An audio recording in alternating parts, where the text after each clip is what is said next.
Boom. Ladies and gentlemen, we are live. That's right, folks. We are live on a Tuesday night. We got a gold rush on our hands.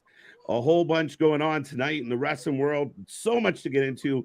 The IWC is still all up in arms about different things. We'll talk about that tonight. But we got multiple titles on the line. The apparently part one of two in the gold rush that NXT is going to bring us. Folks, me and that pretty face going to run you through 2+ hours of nothing but wrestling joy. The Wrestling Utopia is live, so make sure you put a smile on your face. Let's go!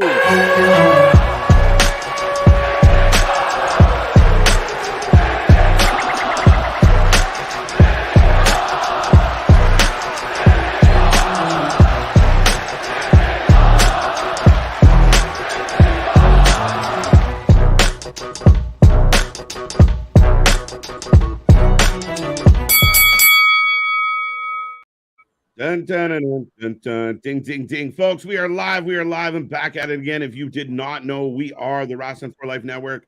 Like I said, we got an NXT Gold Rush upon us tonight. The North American Championship will be on the line. The World Heavyweight Championship, yours truly, well, not yours truly, yours, everybody's, I guess. I don't know where I'm going with this. Seth Rollins will be defending his title against Bron Breakker. We got so much to get into. Next week, your Tiffany Epiphany will happen. But, folks, we are the alternative commentary to all the wrestling. Make sure you hit that like, subscribe, share, tell a friend, be a friend, all that fun stuff. But I am Mr. Every Night KJ White, the Iron Man of YouTube. Nick, save me. Ladies and gentlemen, ladies and gentlemen, boys and girls, children of all ages, the Wrestling for Life Network proudly brings to you its YouTube tag stream champions of the world. The Every Night Delight, KJ White. I am Big Nick, and I love gold. I love gold. This is right up your alley. Right. We have week one, which it's surprising. I don't even think we realized until today that this is week one of 2 weeks of NXT Gold Rush. And tonight we've got your favorite Cora Jade versus Dana Brooke. You know, I left that out of the intro for barn burner right out of the gate there. Right. Is that? Oh no, we're starting the show with Wes Lee and Tyler Bate already in the ring. Mustafa Ali is going to be the guest referee, and it's going to be shenanigans and malarkey in the first match. Nick, makes it hard to predict.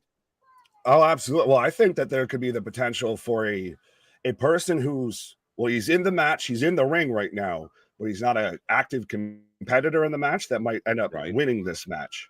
I mean, he's the one wearing a ref shirt, and he's the one that can count the pinfalls. So he looks like he's a Foot Locker employee, to be 100% honest with everybody. But whatever, he kind of does. He looks like he works at Foot Locker. I mean, the way he's grabbing the belt. I mean, yes, I do have those in a size 13, sir. That's what the vibe I'm getting. But anyway, we got Mustafa Ali going to be the special guest referee. I still think this leads to a triple threat for Great American Bash coming up. Oh, no, it's not. That's so far away. So maybe not. But the triple threat in the future? Well, it could be because we've got Bell Ring, by the way, and we'll get to the people in here in a second. But we did kind of see this. This was all instigated by Mustafa last week. This, you know, we could be seeing a little bit of this heel turn with him. We've had people speculate that maybe Tyler Bate does a heel turn. Meanwhile, Wesley's been a workhorse and a standout when it comes to NXT. He's really reamped the North American Championship. No, I completely agree with that. I mean, Wesley is a good testament. We thought he was dead in the water when Zachary got the heave-ho, and he kind of floated around for a little bit. We didn't know what he was going to do, and he found his way. He won that North American title. We were like, interesting, and he's been great. I mean, he's had outstanding matches as champion. I have no problem with Wesley's North American title run. Absolutely. Well, let's get to the champions in the chat here. Speaking of having no problems, let's get to the chat. As I've got Bate going for like a heel hook. But Richard, what up, saying, here we go, Nick and White. That sounds interesting. I've never put it that way, and it sounds weird to hear. Nicky and Whitey, here we go. Right. Ronnie, what up? C Money, what up? Steve, Hail, what? J Boy, what up? Christ, there's so many names already. Bobby, what up? Going. Yeah. Boston, Steve G again, C Money again. Dale, what up, my guy? I'm trying to see if there's anybody. The Artist, what up? Ronnie, Joe Black, what up, my guy? What's going on, Joe? Larry, Small Mark says, did y'all see Heyman on McAfee today? Great interview. I didn't even know that Paul was on it today. Did you catch that? Bits and pieces. I want to catch all of it, but yeah, Paul's always a good interview. And there's been a lot of excerpts kind of floating around out there, so we'll follow up on that. I was gonna say that's two of my favorite people together in the same room having yeah, the same conversation. Thrilled. And if we're two of your favorite people getting together and having a conversation, then you need to hit that like, share, and subscribe button. Be a friend, tell a friend. Bye. And if we're not your favorite people, we will be. Hold on tight. Right. Give us just 30 seconds of your time.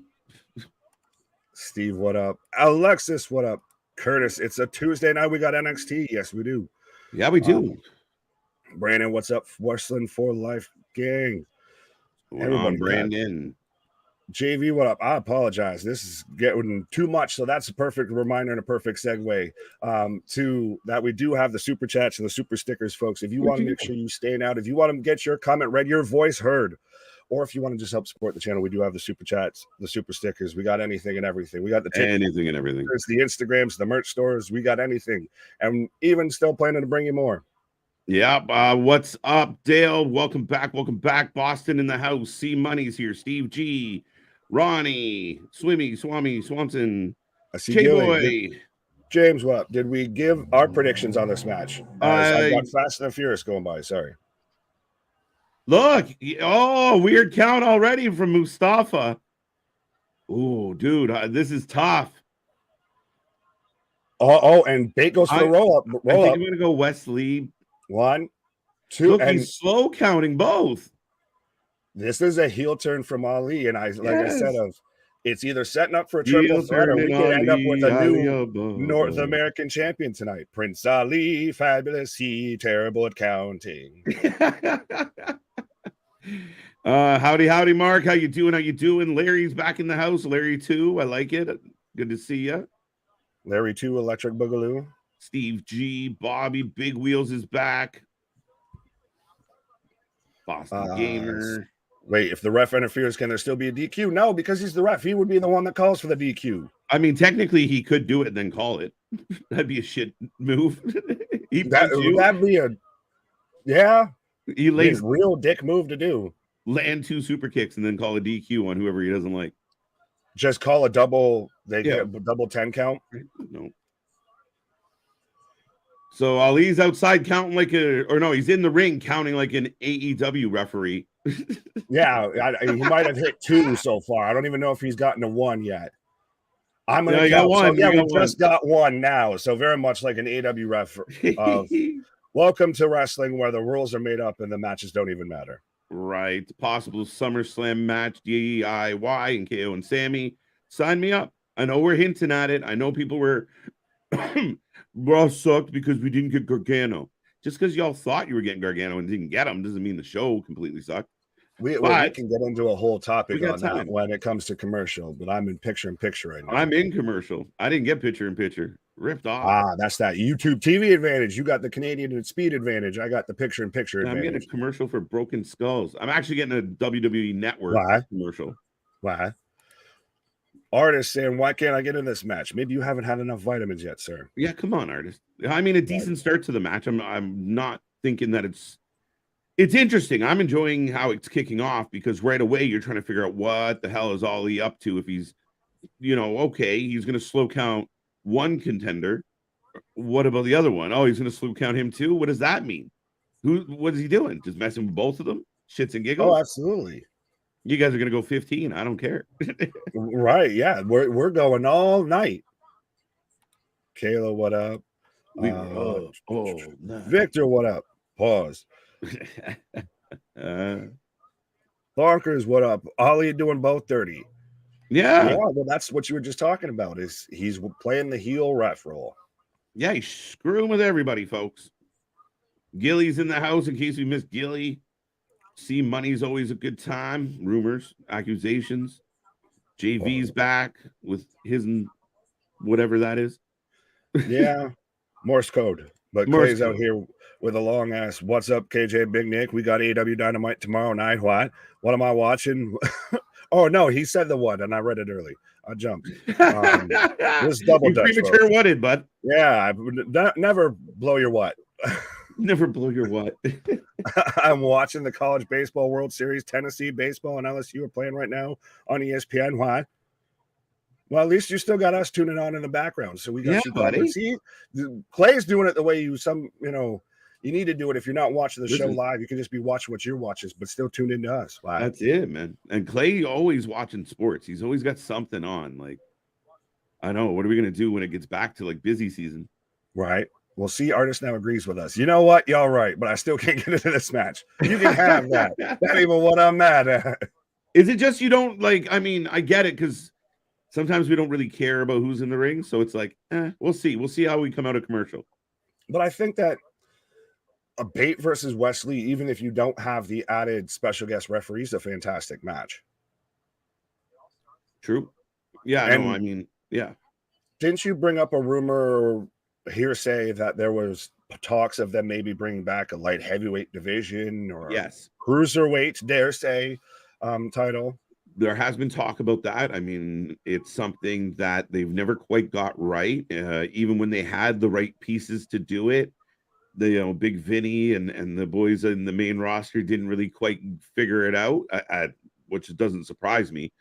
So, yeah, I mean, there's a lot of guys that are small and a lot of guys. I mean, like I said, they just brought in Dragon Lee. You got Gargano already. We saw Ciampa come back. The list goes on. I mean, Wesley's part of it where you really could do something compelling within that division. Absolutely.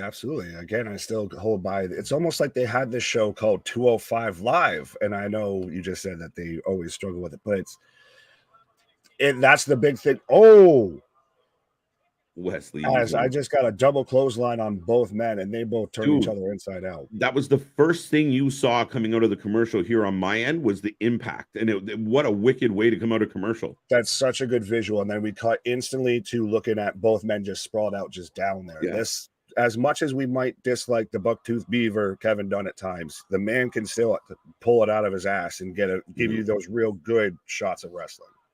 Yeah, I mean, he is what he is, right? But yeah, those overhead shots and some of the production things. I mean, we do have a little bit of our criticisms, like where you stick a commercial break.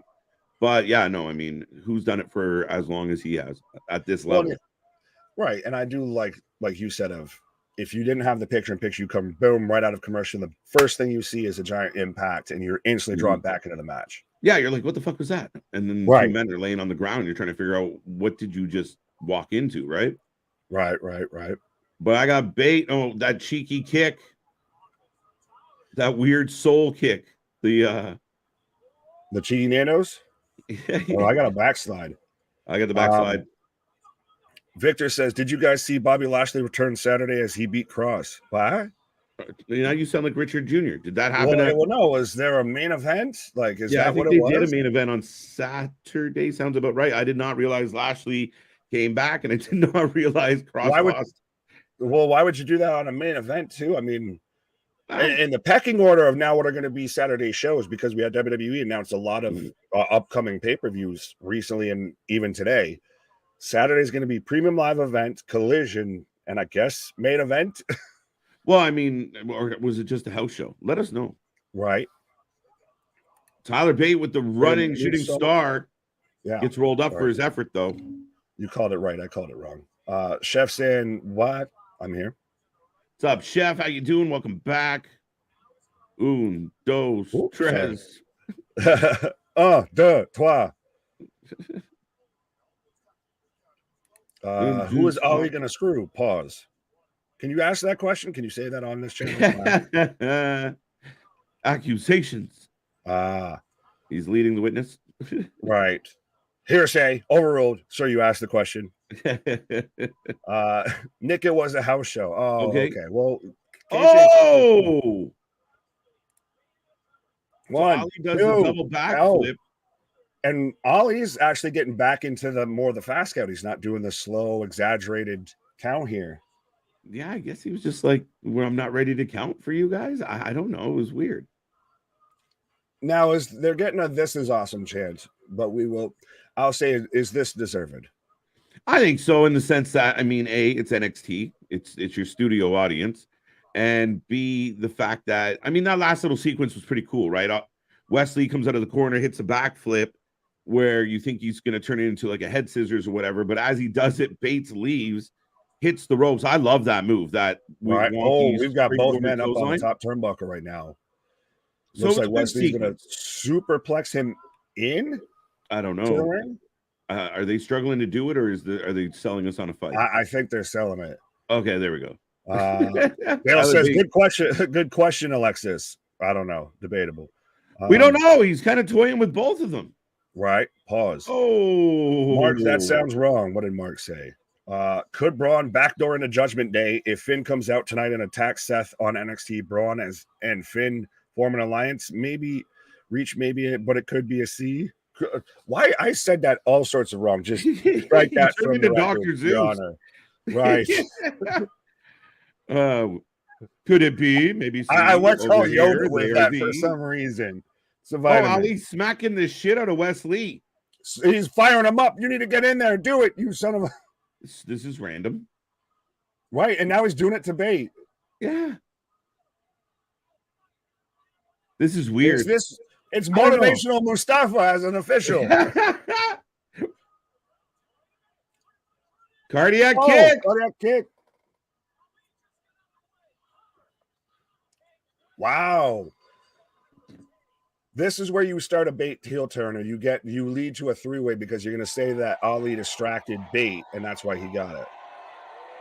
Yeah, no, I mean, that was I didn't like the finish to that. It was clunky, it was awkward, didn't really tell a story.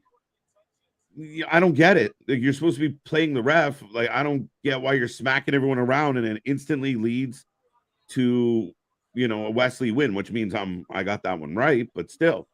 It was clunky. It was a weird way to do it. It was, like I said, and I said it jokingly, it's motivational Mustafa come back here. If that was just, I get where, like I said, they're clearly setting up for a triple threat here with that, and I see how they're getting there, but that was such an awkward finish to what overall was a great match.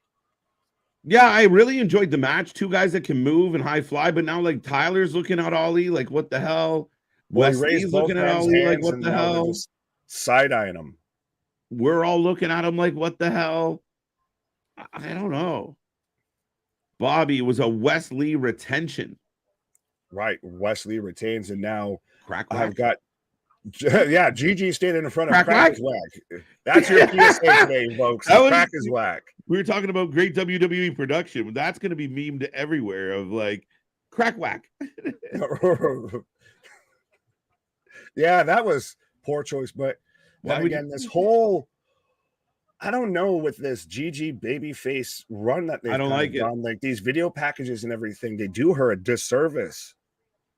Yeah, I think if this, okay, fine, you give her this soft, tragic beginning, and if it leads into more of the evil, natural kind of heel vibe that she has, of like, that's why I'm like, that's what I'd rather happen than what they're doing here. Soft Gigi doesn't fly with me. It's not working. Right. And Kiana James right now backstage she must have gone to the same tandem place MJF went to, because good Lord, girl. Copper. She's wearing an orange dress, so fuck it. Fuck. I like this from JV. Motivational Mustafa, positively Ali.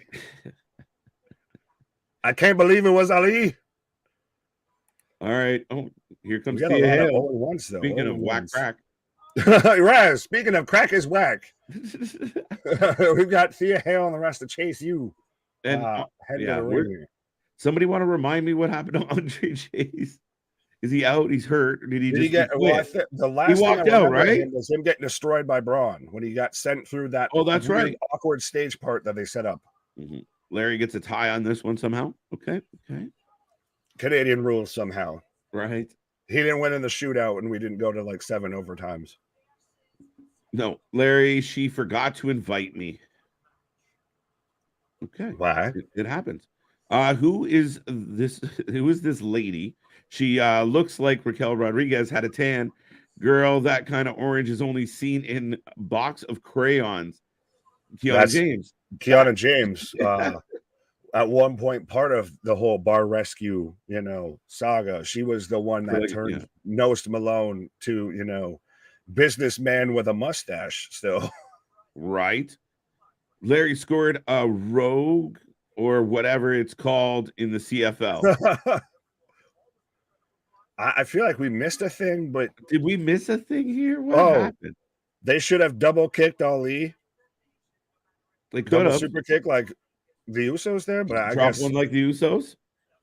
Oh, is there some weird kicking rule in the CFL? You'd have to be this. You're the credible source on this. I'm really not. It's so fucking embarrassing. But no, not that I know of.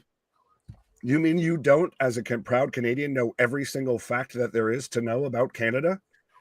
No. I don't know every fact about me. Never mind the country. That was deep. That's how you know we're on the vitamins, because that was deep. There's just a little philosophizing there for everybody. All right. So, well, speaking of philosophizing, I feel like I'm in commercial. We've had wrestling fans, I feel, have been dealing with this conflicted issue of we've had the rumors, the speculation that Vince McMahon played a big part in changes towards the opening of Monday Night Raw last night. Right. But people are kind of also like, but wait, it was actually good. So wait, but Vince made it, but we can't hate it. Like, what? I don't know what to do. What do we do? Now, a lot of I did read reports of certainly, well, not reports, but I have seen some people that said it was trash, it was awful. But those are the people that are never going to like it anyway. It wasn't great. It wasn't, but it was good. It sufficed. It wasn't terrible. I liked the beginning of Raw. What is there to complain about? You actually had, instead of a long drawn out promo, you had you had Finn looking unhinged, and it's set up for tonight's main event, which, by the way, who was it? Mike saying, only here for the main event. Well, at least you're here with us. Well, good choice. I think that all of that sets up for even tonight's main event. It sets up the story between Finn and Seth going forward. And then right after that, we had Ciampa come back, and it was old Ciampa, and he got a win over the Miz, still kind of halfway continuing that story. So I don't see what there's to dislike in it. Yeah, again, like I think it's when you get spoiled, right? And we've seen this with a lot of the wrestling fans, and even with AEW, we've seen it as far as like nothing crazy, insane happened, so it wasn't a good show, or a completely horrible show that has like one good thing happen. Like, we kind of overlook the rest of it at times where nothing crazy happened on Raw.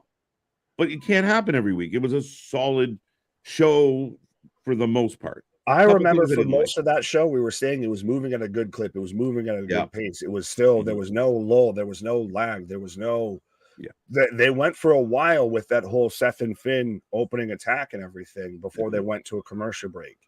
And listen, before we went live yesterday, I saw reports that said Vince McMahon is not involved in Raw. And then the minute there were some people out there that was like, that wasn't a very good Raw. Reports, Vince fucked it up. Vince changed everything. It was Vince. It was clearly Vince. Well, so I don't know. I don't care. I don't give a fuck who writes the show. I just want it to be decent. There were some things I didn't love, but the ass whooping that Finn put on Seth was wonderful. Whoever's I was going to say, we're getting a replay of that right now here. And I liked it. So, but WWE Rule 17, when confused, double kick. Fair enough. Kenny, what up? AW Collision, great last week and will be great this week. Rampage, so-so. Monday Night Raw, terrible. What? And AW Collision will be better this week too. Impact, who cares? What? But we will see this week. That was long, sir. Long, a little narrow-minded, and a little bit one-sided and biased. But we appreciate where you're going with this. Right. In the CFL, you can earn 1 point on a rogue or a rouge. It's probably a rouge. I feel like that's a Canadian thing. It would be a rouge instead of a rogue. If the kicking team that's true. Misses a field goal or punts the ball, and the receiving team does not advance the ball out of the end zone. It's a touchback. Wait. Is that true? I know you can run back a missed field goal. Can you guys do that in the NFL? No.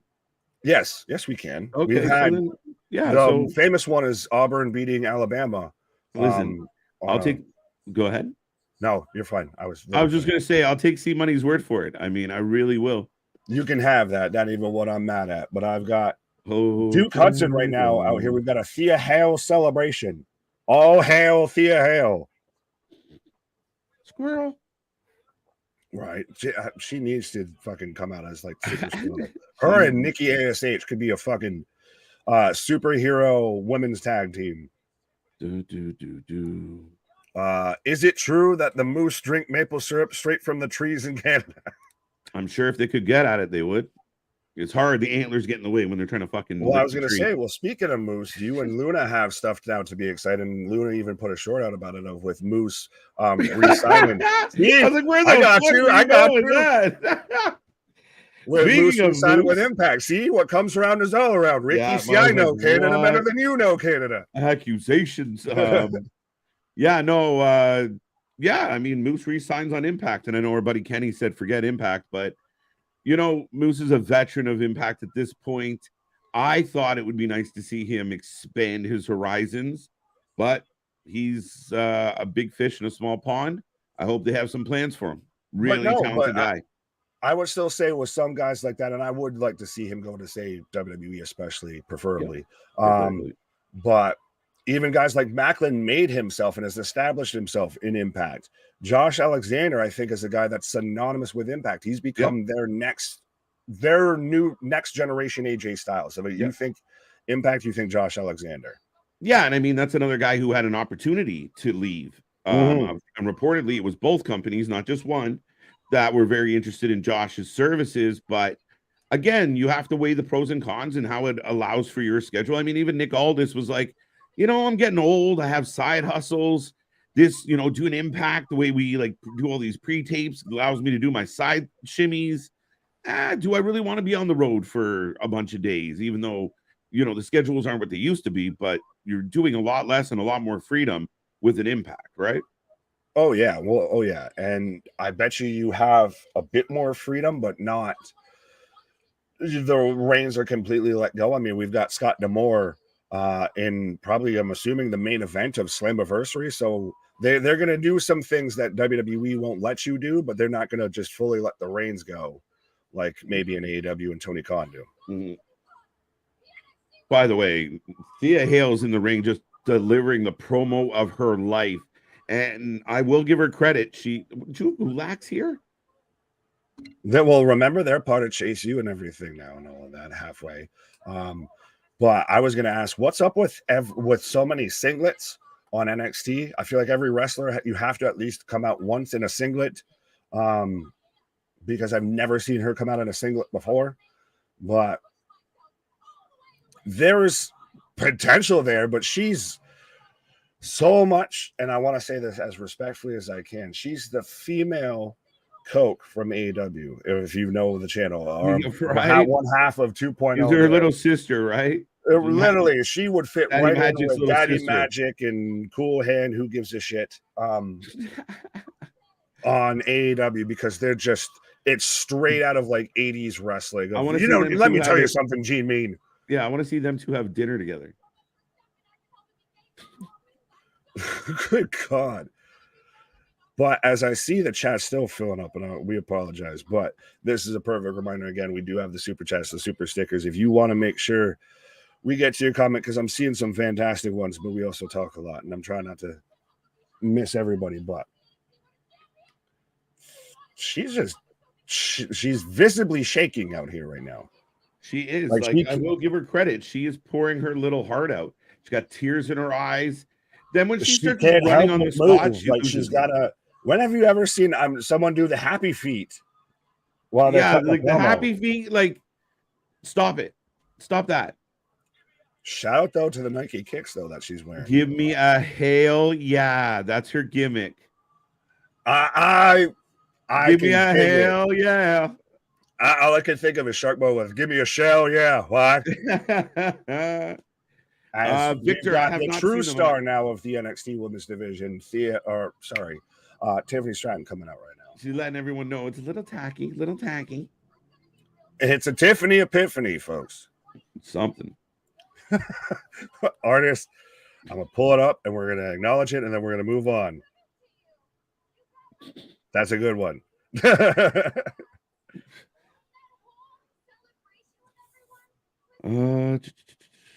Tiffany out here. I do like this matchup.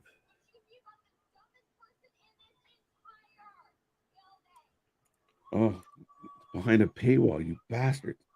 Oh, fair enough. I don't know what you're going after, but BDW 1, 2, buckle my shoe, 3, 4, buckle some more, 5, 6, Nike kicks. Yes, let's go. Nice.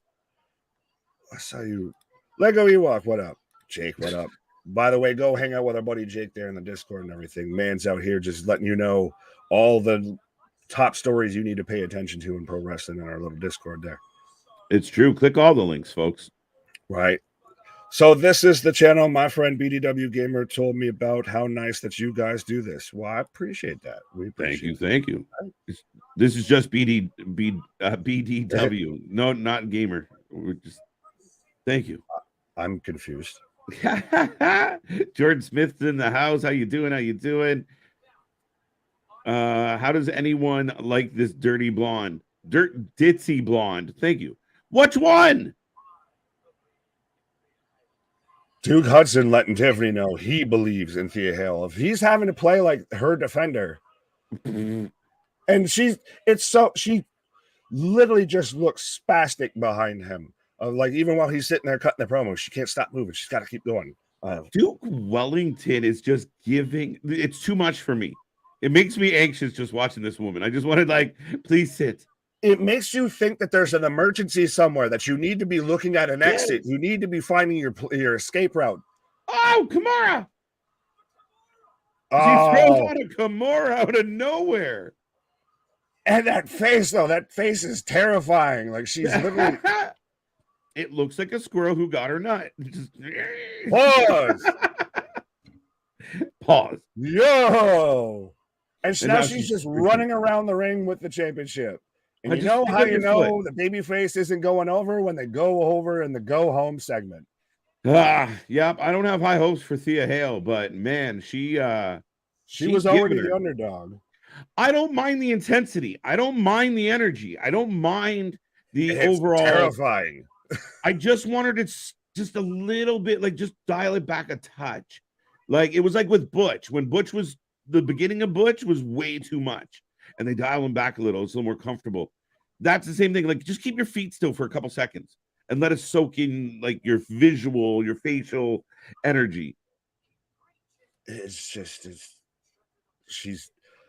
something there. She just needs to calm the fuck down a little bit. But I've got the dyad / schism, whatever you want to call them. Don't call them late for dinner backstage. Did you catch the little bit of dissension between what was the Grizzly Young Vets and Joe Gacy last week, to where when they took their L and they were walking up the ramp, they're giving them the little side eye, the Uso eye. Right. And that's they're still having a little bit of dissension here now. One tree. Schism's like, fuck thee. We're out. Oh, fuck. Oh, maybe they're getting we asked for our releases, right? Right. Uh-oh. I've got Julius Creed out here auditioning to be a stunt double in a Superman movie right now. He is looking a little Clark Kentish. That's the first time I've ever seen this man wear glasses, and it's probably going to be the last. No, I mean, like I said, he's kind of giving off some Clark Kent vibes right now. Dun, dun, dun, dun. No, that was Indianapolis Jones. Sorry. That was a little Indianapolis. Yeah. Thea Hail, modern day Rocky the Flying Squirrel. Ding. Speaking of mooses. It's no Bullwinkle. It's not Bullwinkle. But we're in there. Right. Make sure to practice. Okay, Joe Black. Not sure what that was about, but okie doke. Okie doke. This girl looks so much like Ivory. Oh, what Ivy Nile? Well, you got to just add an extra vowel in there. Ivy, I don't get Ivory out of Ivy. I get Luna Vachon. A little bit. Brooks and Dunn with Fallon. Man, we talked about this before we came on live, Nick. It's not the most impressive number one contender roster here. No, the tag team division right now in NXT is looking a little sus because we've got Hank and Tank versus Brooks and Dunn, Bar Rescue here, Briggs and Jensen versus Social Gathering, Anofe and his buddy there. Anofe and friend. Malik Blade. Blade. There we go. Blade. I remembered. I pay attention to things.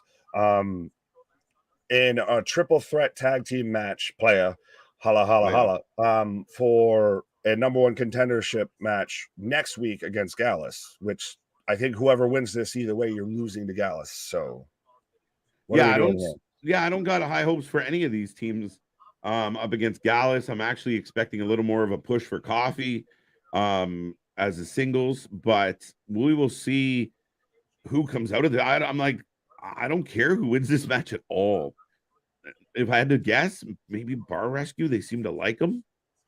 Well, they've been pushed for a while here. They were every week on NXT. In one of the worst fucking angles storylines that I've seen. And I mean, that whole I own your bar, I'm in love with this dude, we're nobody likes each other anymore, all within a few weeks was horrible. Very Lifetime, very country music television, CMT storyline type awfulness of $5 in the Walmart bin DVD video. Right. And the code. Briggs and Jensen for the win. Okay, someone agrees with me. Well, and to think before the draft, this could have been Indusher. This could have been Pretty Deadly. Those are teams that could have been in there, but they've since moved on. So we really need an overhaul here in the NXT tag division. Yeah, they're a little bit short on some tag teams for sure. I think Schism disbands and Grizzled Young Vets. Grizzled Young Vets are reborn. Please. But I mean, what happened to so they publicly on multiple occasions expressed wanting to leave the company. At what point do they just get the walking papers or they get pulled from TV? Or you just say no and you're contractually obligated, so do your shit. Well, what if that was the compromise? What if that comment right there was the compromise? We'll stay you back and we'll go back. Okay. Yeah, I can hear you. There's nothing wrong with a good negotiation. If that's me, if I'm pissed off, because I bet you that's why they were pissed off. Well, I'm sure they're sick of this shit when it happened. So. They have to be tired of this shit. I mean, is anyone out there a Schism, Dyad fan? Like anybody? Like even Joe Gacy to me has been a wet fart. Like just there's potential. It's one of those at times. The concept is great. I shouldn't say great. There's a concept, there's an idea, and everything. You start to get behind it. Of like Joe Gacy could still spin off and just still do the darky stuff with Ava by his side and all of that, and it's just the two of them. And it just gets a little darker. Like there's some, I hate to make the pun because it's one trio of that bullshit, but there's roots here. There's roots. But you need to kind of, maybe they just grow into different pathways, I feel. Well, they've already started to kind of hint at the dissension amongst them. So it would be very interesting if they could break free. Does Joe Gacy try and recruit a couple other people? I don't know. I mean, even Ava Rain hasn't really tickled my fancy very much. I mean, I think they're slowly working her into this, but we haven't got much out of her. NXT Anonymous, didn't we? Yeah, we do. This. No, that was just the backstage attacker. So not only do we have a backstage attacker, we also have, I guess, NXT Anonymous, which is their GTV. Pretty much. So what? How do people have this much time to hide around backstage at a show? Yeah, but again, depending on who you are, you're like, dude, what are you doing?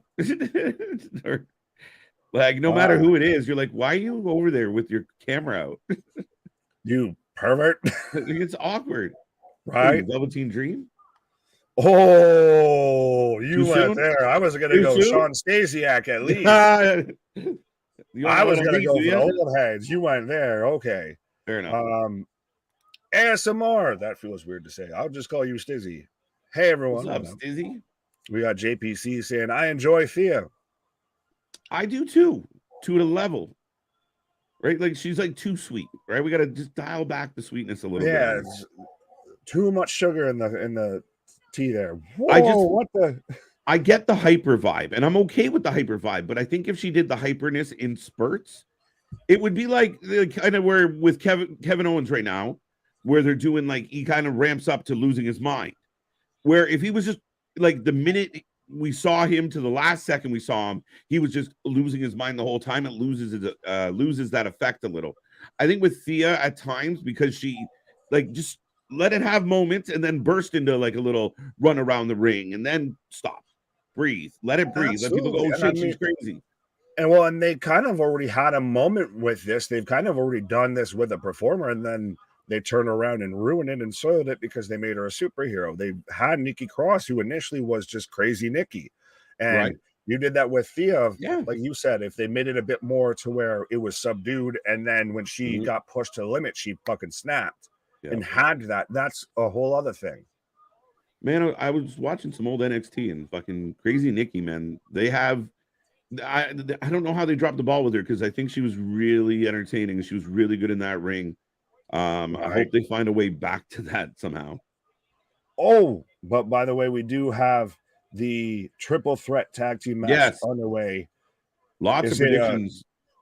Is it a gauntlet or is it a triple threat? Because I have two teams so far that I've seen. I think the other team got knocked down. Oh yeah, they're just laying against the table watching. I hate that. Oh, so they've just disappeared into the void. So they'll be there for the next 2 minutes as these guys have a tag team match, and then someone else will get knocked out and just disappear for a while, and then those two can have a tag team match. Right?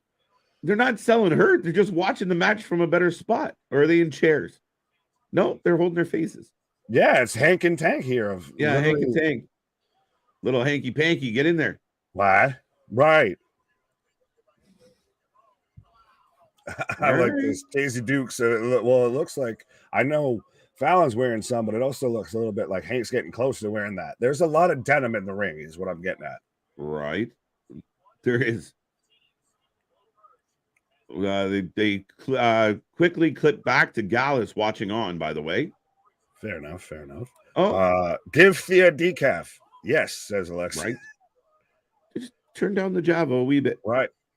No more espresso for you. Hassan, what up? Hank tags Tank. How much wood could a woodchuck chuck if a woodchuck could chuck wood? Why? How much Hank would a tank if a tank anyway. A-Town, you bastardized it. I believe in Joe. What up, A-Town? How you doing, buddy? Oh, big drop kick. Bash, what up? What up, Bash? Yeah, so you're taking Brooks and Dunn? Yeah, why not? I'll take Social Gathering. I'll take Idris Enofe and Malik Blade. And that's in part, in no way, because I was a fan of Idris Enofe because he trolled the entire internet by that he got a WWE logo tattooed on his chest, and certain people actually went with it and believed it. Why? I legitimately can honestly say this out loud to everybody, and I think I've said it once, was I don't much care who wins. I don't. That was the politest way of saying pause for the cause of I don't much care. I don't much care. Really. That was an interesting sequence, man. That was a clever spot. Well, first, Brooks and Dunn slide out and eat the flips. Oh shit. Are Hank and Tank just basically lightweight, heavy machinery? Yeah, they might as well. Sorry. They might as well be called the dads. Like it's. Don't say that because then we'll get in copyright infringement there with the DWO and everything like that. But I'm in break. I'm in picture here. But yes, so we had Briggs and Jensen, Brooks and Dunn on the outside. Then Malik and Idris both did the like double flip over onto the top, and then as they're all four getting up, Hank and Tank did like a double kind of Vader bomb on both kind of sets of pairings. Right. No, lots of action. I mean, a decent start to the triple threat match. I know I said I'm not overly invested in the outcome or the winner of this one, Nick, but it's up to them to deliver a decent match. Not too bad, not too shabby right now. Oh, absolutely. We got a 50-50 split or 50-50-50 split. The match checks out with me. I'm good with it, Steiner. Right. Samoa Joe. You know, well, we're getting Steiner later tonight, and that's so. As we're in, I guess, picture in pictures, I've got Malik Blade with a reverse Sentai kick or whatever the fuck. I tried to be Excalibur there for a minute. It didn't work out. Didn't work. Who you taking, Seth Rollins or Bron Breakker? Oh, it's a slam dunk for Seth. I mean, this is a highlight show. This is a tryout. This is a trio. This is a trio. What do you got? What do you got, Bron Breakker? Can you hang with one of the top dogs in the industry right now? Where is your, where's your level right now? It's a good litmus test as far as what do you bring to the table? How do you stack up? Can you sell the way you need to? Can you put a good match in? And I think I'm all for it, but yeah, no, I don't see him winning. I think we're past that point because we've seen that with him and Carmelo. At this point, those two are guys that honestly you can look at and say they should be on the main roster. You could use them on the main roster right now. Like you're in NXT right now because we can't use you the best we could on the main roster. Right. I think this 100% is more of a catapults Braun into that realm of a guy who he could go up of. I said it for the longest time before, way back, of that Braun was going to be the one that dethrones Roman. Yep. And I think this is a type of match that elevates him into that stratosphere of it doesn't seem that much more of a reach anymore now that if it shows he can go with Seth. Yeah, I do like that they've sold the abs for Seth. I do. They've given him No, and I do like it. And I do think at the end of the day, again, this adds to the lore of this new title of anytime, any place, anywhere. I mean, I told you, I think it would be cool if Triple H lends out Mr. Seth to do a New Japan gig. Do it just to prove a point. Hey, we can do it too. You can have Seth. We just take the Forbidden Door hinges completely off there. I mean, well, WWE's already had that deal, I guess, to where certain AW shows can't be booked around when they're running a show, all of that. So, oh yeah, that's old school. That's old school WWE, and they never changed. But yeah, I think you have that ability with Seth. I mean, again, last night people were like, "Well, we didn't get the open challenge." Apparently, we're getting one next week, so we'll see. Again, it's a good way to get him out of a match without making him say, "I don't want to do it." Right? Oh yeah. And he got his ass whooped. And that will play into tonight because I think part of what Braun will be able to do is they'll sell us on the fact of Seth took a beating last night. He's not at 100%. Maybe he gives this upstart, this green. Oh, we slid back out again. Okay. A chance to shine, right? A little extra. Yeah, it puts that little more of that question mark of could he? Well, and it works perfectly. Because I see some people say maybe Finn interferes, but it works perfectly. Also, that was fucking cool there. So Jensen or Briggs, the one in the denim waistcoat, not the one with the mullet, just literally slingshotted, like tossed Malik into the ropes on the outside, and then as he bounced off, clotheslined him, and then Idris Inoue now and just in the ring sat there and like played Mario and hop skipped and jumped off of him to deliver a move on Tank, I believe. Yeah. No, Frank.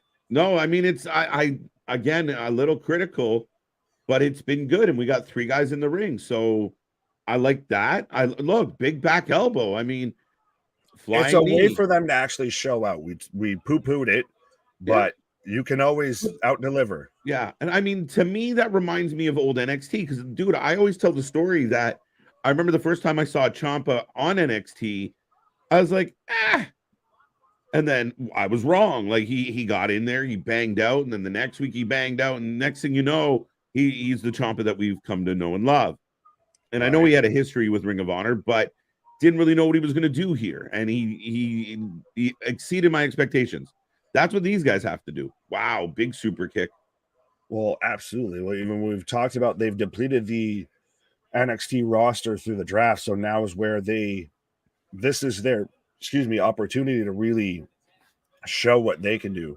And I saw Bash asking, I haven't seen the Collision ratings. I don't know if you have. I was looking them up, and like I said, I went to one place, it was behind a paywall, so if anybody wants to throw them in the chat, I'm all ears. I can try and do that if you want to talk to the people here. I'll try and find it. All right. Balor interferes. I hope they give us a clean finish for Breaker and Rollins. I do wonder if if Finn interferes. Social Gathering is your new number one contenders. Did you look at you go? What the fuck? They're going to put on a hell of a match. They're two smaller guys that can sit there and fly. I'm giving you half, and they're going to look powerful. Every move that Gallus does on those guys is going to look way more powerful because they can go around and they can do the high spots. They can bounce off them.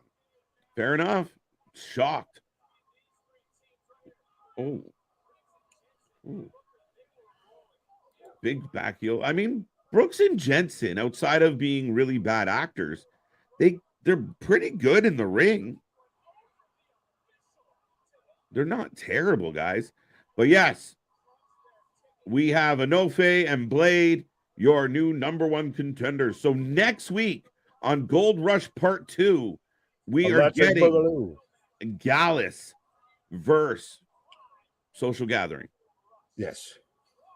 I mean, that's good. I mean, it's interesting as well. So that's the tag titles are on the line next week. Tiffany's titles on the line next week. So stacking a couple nights real quick. And makes it, we talked about this before we went live. Why weren't they involved? Sorry, I gave up on trying to find them. I couldn't find it. But yeah, hey, we've got Los Lotharios here. Okay. I forgot, are they in the NXT tag division? And Eddie Thorpe playing silent DJ to himself. Like, what is he have doing? the music cranking here? But anyways, what are we talking about? What is happening here?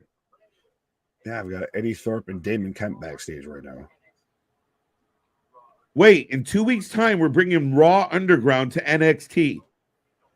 Are you shitting me? That's what Kemp said. I don't know if it's one night only, but that's what he said. What in the name of Shane McMahon? Oh, that's what I was talking about. We were saying how. What the fuck was that? Who is that? Oh, Blair Davenport. We got Bea Priestley getting attacked backstage. And so you saw I don't know who that was. Roxy's pissed off. Oh, because I saw her halfway walk by when we had Kemp and Thorpe talk, and I didn't recognize her. And then you just hear the clang, clang. Right. But NXT's trying, or at least doing well so far, I feel, of giving you a reason to tune in next week. It's reestablishing itself as its own thing. I like it. 2 weeks of Gold Rush, and both shows seem stacked so far. Yeah, not bad. And I mean, you and I both, like, again, we weren't, oh my God, I can't wait to see this triple threat match. These guys as number ones contenders might not be the best thing, but it was for a triple threat tag match. It was fun. Absolutely. The need to drop the breaker off of Bron. Yeah, I mean, I don't know why they ever called him Bron Breaker. I mean, there had to be better options, but whatever. Oh, just make him a Steiner again. Right? They should. We all know it. Right. They kidnapped his dad. No, let's not talk about his dad. Oh, well. Right, you can have that. Might Finn be at NXT for Seth and Bron? Maybe on commentary. I could see that. Commentary, I don't see it. I don't want him involved. I just want this to happen. I just want this to be what it is. I really don't want any additional bullshit. Well, and like I was saying, you've got now Seth, he's selling the ribs, which plays in perfectly for the spear and the camel clutch that are Bron Breaker's two signature finisher moves, all of that. The breaker recliner. No, doesn't sound the same. Doesn't have the ring to it. No. If WWE goes to Japan, TK will cry and whine about it. Probably. He just has to wake up in the morning for him to whine and cry about it. So it's possible. They need to drop. Got that one. This match is watchable. Oh, yeah. There. Oh, C Money's out. Oh, C Money's out here saying Sky Blue for the win. Because yes, coming up next. Cora Blue. Yeah, we've got Cora Jade versus Dana Brooke, and it's going to be a who takes a pause first match, I feel. I was about to say, coming soon to pause near you. Oh, you son of a bitch. And that's what happens when he's got the buttons while I'm talking. What? But absolutely, folks. I'm right now in commercial. So what do you want to talk about is we've got Cora Jade versus Dana Brooke about to kick off on NXT. And to me, I know me and KJ and I wish you would have not taken a pause right before we got into this, but I get it. Of everything with Dana Brooke, and I get that there's somewhat of a support behind her, and no one wants to really feel like they're truly bashing her and everything because she seems to want to fucking try. But there's just, she's given us nothing to get behind. And with that being said, neither has creative at all. Creative has done her no service. But at the same time, we've seen plenty of people that have been underbooked, underutilized, and they just find that one thing. They make it work somehow. They turn chicken shit into chicken salad. They take one thing and manage to get themselves, over even when they're not supposed to. And unfortunately in WWE, that's what gets you punished. But that's the problem I feel with Dana Brooke is she's been given nothing, but she also kind of does nothing. But so let us know who you're taking for that match. And just let us know what you got going on in your rest of the minors. Like I said, I am in commercial break right now, but Alexa's taking Cora Jade for the win. And well, this is going to be an interesting one to call because they just brought Dana Brooke back. Do they want to try and push her on NXT? So does she get the win of, you know what? Just for the sake of showing that I'm unbiased, I will take Dana Brooke to beat Cora Jade in this match, even though I just sat there and bashed her a bit. But so I'll take Dana. KJ's favorite, Cora Jade for the win. Yes, that's why he had to go pamper himself and powder himself and get ready for it before he sat there and strapped on and strapped in and watched this match. What? Small Mark, yes, I did see that comment. But yes, again, I know I wished everybody happy Juneteenth yesterday and everything. But yes, 100%. There's this thing called Google that you can always educate yourself with. Unfortunately, too many people do it. But anyways, as I've got Rollins backstage right now celebrating with Nathan Frazier. And it's so crazy that this is the first time in a decade, I would say, that Seth Rollins has been on or in an NXT locker room, been on NXT, and he's showing up with the rib tapes, mind you, and everything.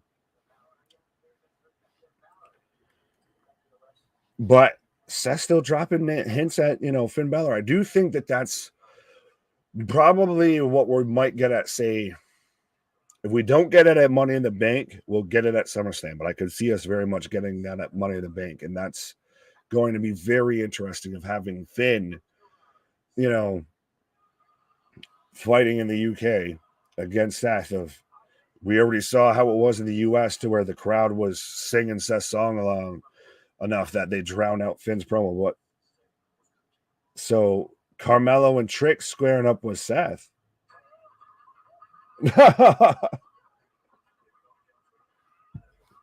Interessante. Cora for the win, says Vance. Bonkers says Brooke for the win. Does Shayna and Ronda win the unified tag titles? I think they should lose and set up a riff and route to Shayna versus Ronda either at SummerSlam or WrestleMania. Small marker, see where you're going. I think we get there maybe eventually. I want Alba and Isla to win it because I think they're the better tag team. Honestly, I think they're the better talents. I'd rather see them on my screen than Ronda and Shayna, or at least Ronda. But I could see Ronda and Shayna winning I think it's a WrestleMania moment that was supposed to happen that didn't. So maybe we get there with it. And we maybe get a rematch at SummerSlam. Could be a possibility. It's going to be interesting to see where they go with this women's tag division. I'm amazed outside of probably, honestly, Ronda and Shayna might be the only thing, keeping it going. Well, actually, as I say that, there's only literally maybe 4 women's tag teams across the whole company. So it's already on shaky waters. But as we kick off the top of the hour, we're getting Dana Brooke coming out right now. So we've got Dana Brooke versus Cora Jade. If you haven't given us a prediction, do so. If you haven't hit that bell, hit that bell. If you haven't hit that like button, hit that subscribe button, all of that. Click all the links. We covering anything and everything when it comes to pro wrestling. And trust me, we still always growing, big things popping, little things stopping up to something season never sleeps. But I've got bell rings, so let's see how sloppy jalopy this is. As I've got Dana Brooke taking Cora Jade in the corner, and she already looked like she was stumbly fumbly going there, but that's neither here nor there. Not a bad shout, smile. Oh, yeah.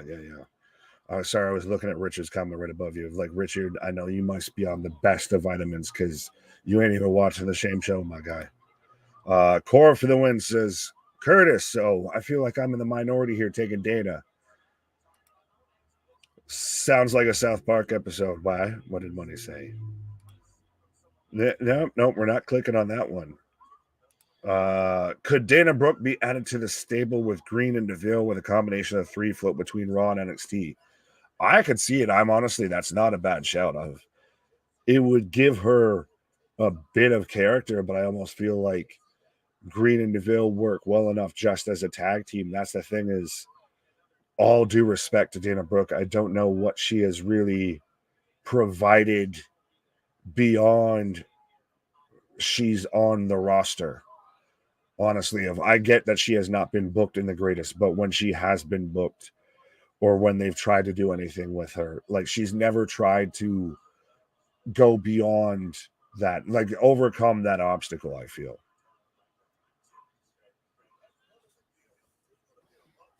Meanwhile, she's in there with Cora, who I feel like at this point has been handed every opportunity, even though she's still green as goose shit. Bobby taking Dana for the win. Or Dana Brooke should become a valet for someone. Oh, I don't know. Does anyone at this point, could you see anyone on the roster needing a valet? I feel like a valet is such an interesting thing. The only one I could say is honestly Cross, and that's just they also happen to be husband and wife. Titus?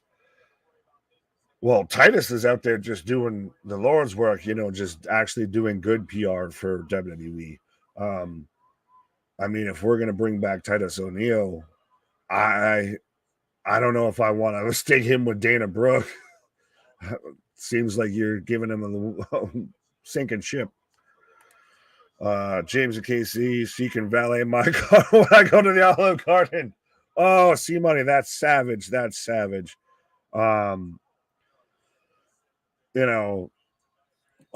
could channel on all the Virgil. Yes, now I see where you were going with that. That's when she was, part of the primetime players and everything.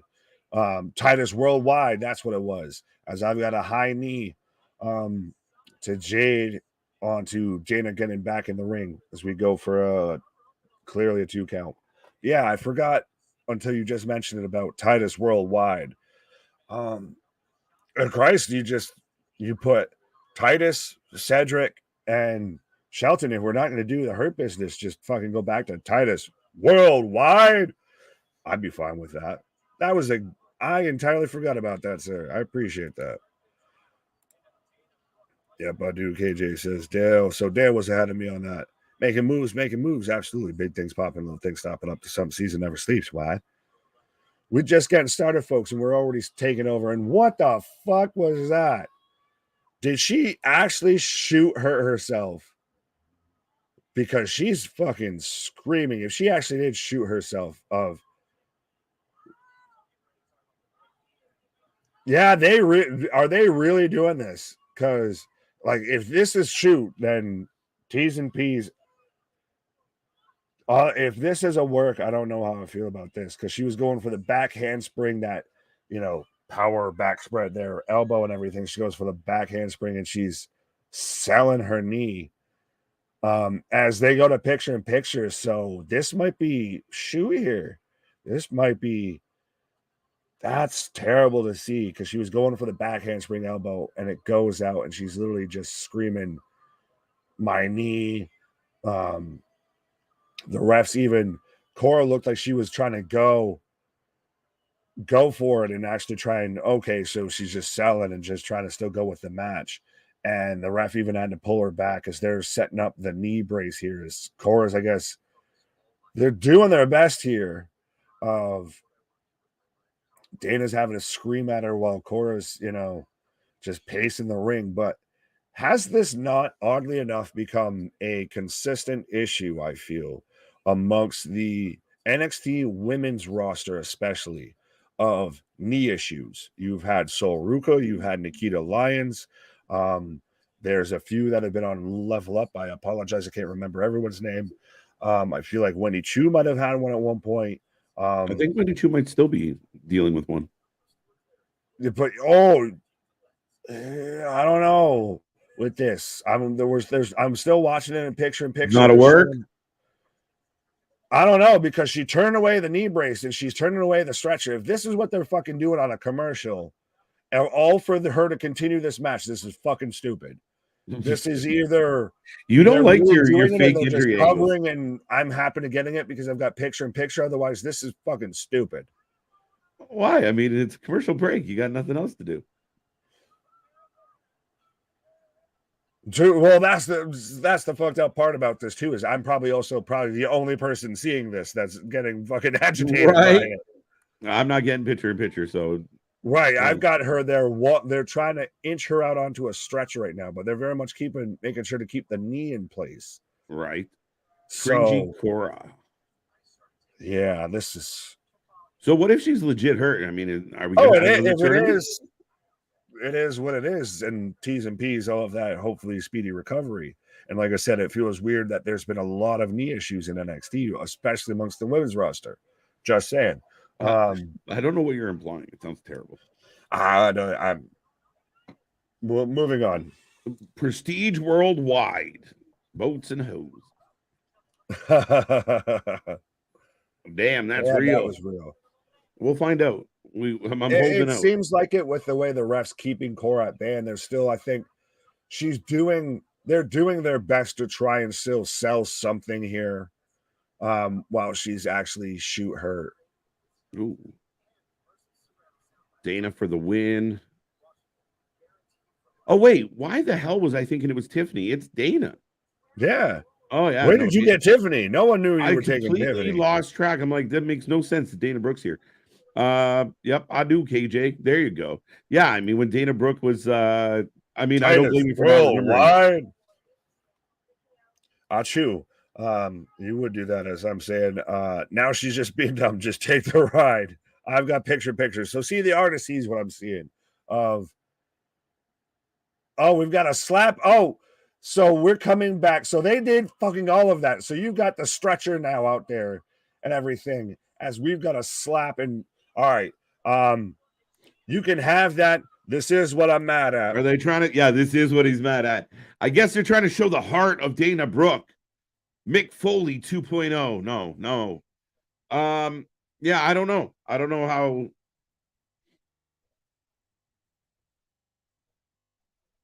But Dana Brooke sliding back in the ring now. Still playing the knee, but spins around. Seemed pretty good on that. What did C Money say? That's what. Okay. Work. Yeah, definitely a work. Alexis was curious. Yeah, she's off and running. She's fine. I don't think so, artist. No, she being dumb. Just take the ride. We got picture in picture. Zoe cheap shot at Brooke. Okay. Not even watching the same show.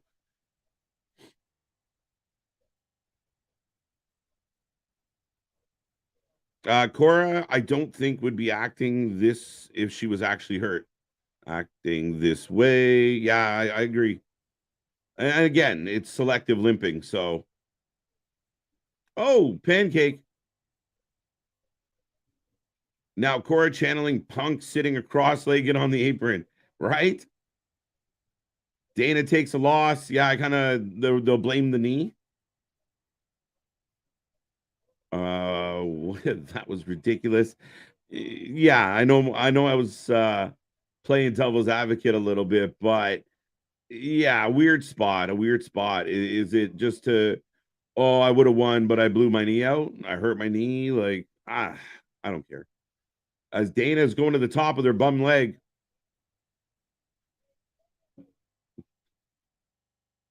Oh, grabbing the knee. Cora working, never would have thought. There you go.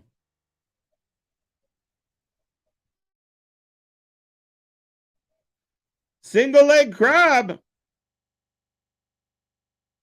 Cora just wrenching back. The crowd is chanting tap.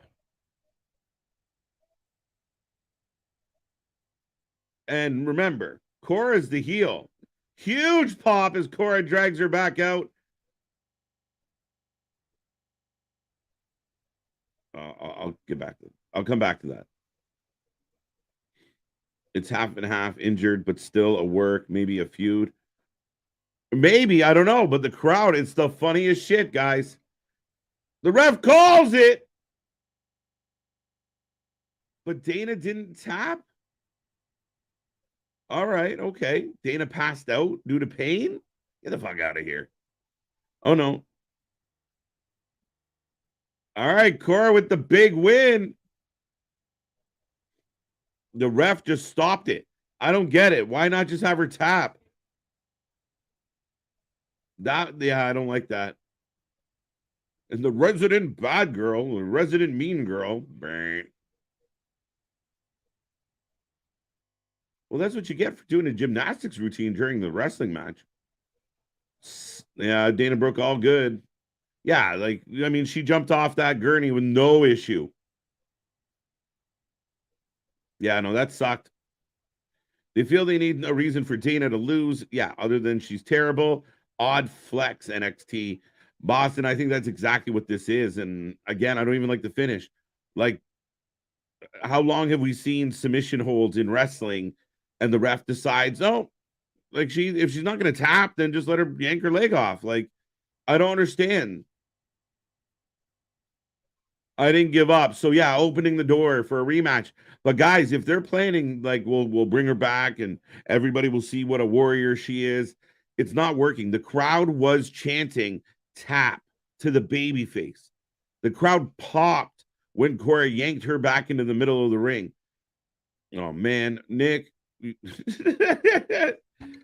I got Von Wagner and Mark Stone. I don't know what the hell's happening with all this. Oh, the picture with the scar.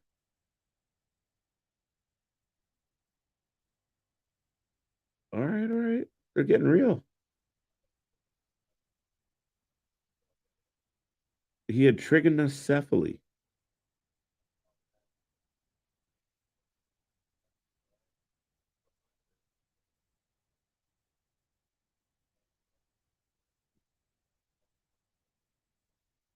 Okay. So for all now we feel like shit for all the eyebrow jokes we've been making. So when he was a baby, he had to get a 14-hour surgery. And these pictures, man, they're, to believe it or not, guys, the pictures that we're seeing right now, at least for me, extremely hard to look at. I mean, it's hard enough seeing a child with a big scar and hooked up to tubes. But I personally went through something like this with my little girl. So wasn't the same. It was due to injury, but seeing the pictures and stuff, I mean, they're really trying to touch the hearts of some people. And I don't know if you guys are feeling cold or not out there, but this is kind of deep. Talking about his dad. 1 and 2. I got that 5. Hawk 2s out of 5.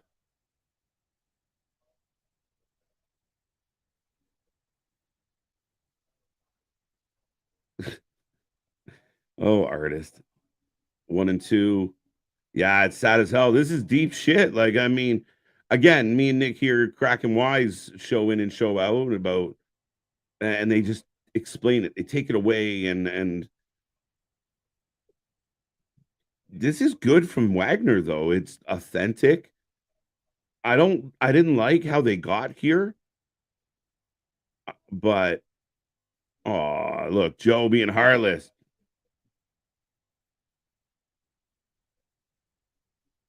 I don't know forever. You can always turn anybody a heel with the right reason, right? Now, he can take his story and say, like, for all the people that treated me like shit, now I'm going to be a complete heel. Possibly, but at the end of the day, I mean, I'll give him credit. That was, they're trying to create some feels here for Wagner. Give him some personality. I thought that was deep. Those pictures are hard to watch, man. Right? I know, poor baby Joe Black, but that was some crazy visuals that we didn't, but it explains it. This is how this is how Lars should have been pushed. They could have done something with Lars anyway. Give him some type of explanation. Up next, Carmelo Hayes, Baron Corbin, face to face. Wait, face to face? I thought they were fighting tonight. Larry, Bigfoot has less hair than Vaughn. It's a true story. What did Larry say? That's so ridiculous. He's a shaved Bigfoot. But he just explained why. It's not nice. There you go. It's true, though, about the less hair. So, are we going to get Dana Rhodes versus Cody Lesnar too? Yeah, right? Fuck.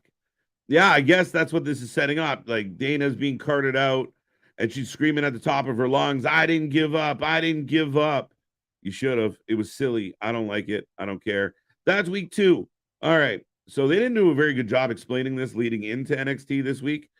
But nonetheless, next week is stacked. I mean, we get Carmelo Corbin world title. We get the tag titles on the line tomorrow, next week as well, with Gallus and Social Gathering, Anofe and Blade. And then we also have the women's title on the line. So, yeah, they weren't messing around when they called this a bit of a gold rush. Gamer Wrestling has more than one pair of implants. I see what you did there. I see what you did there. Took me a moment. But folks, we are in another commercial break. We're rolling through past the halfway mark here on NXT tonight.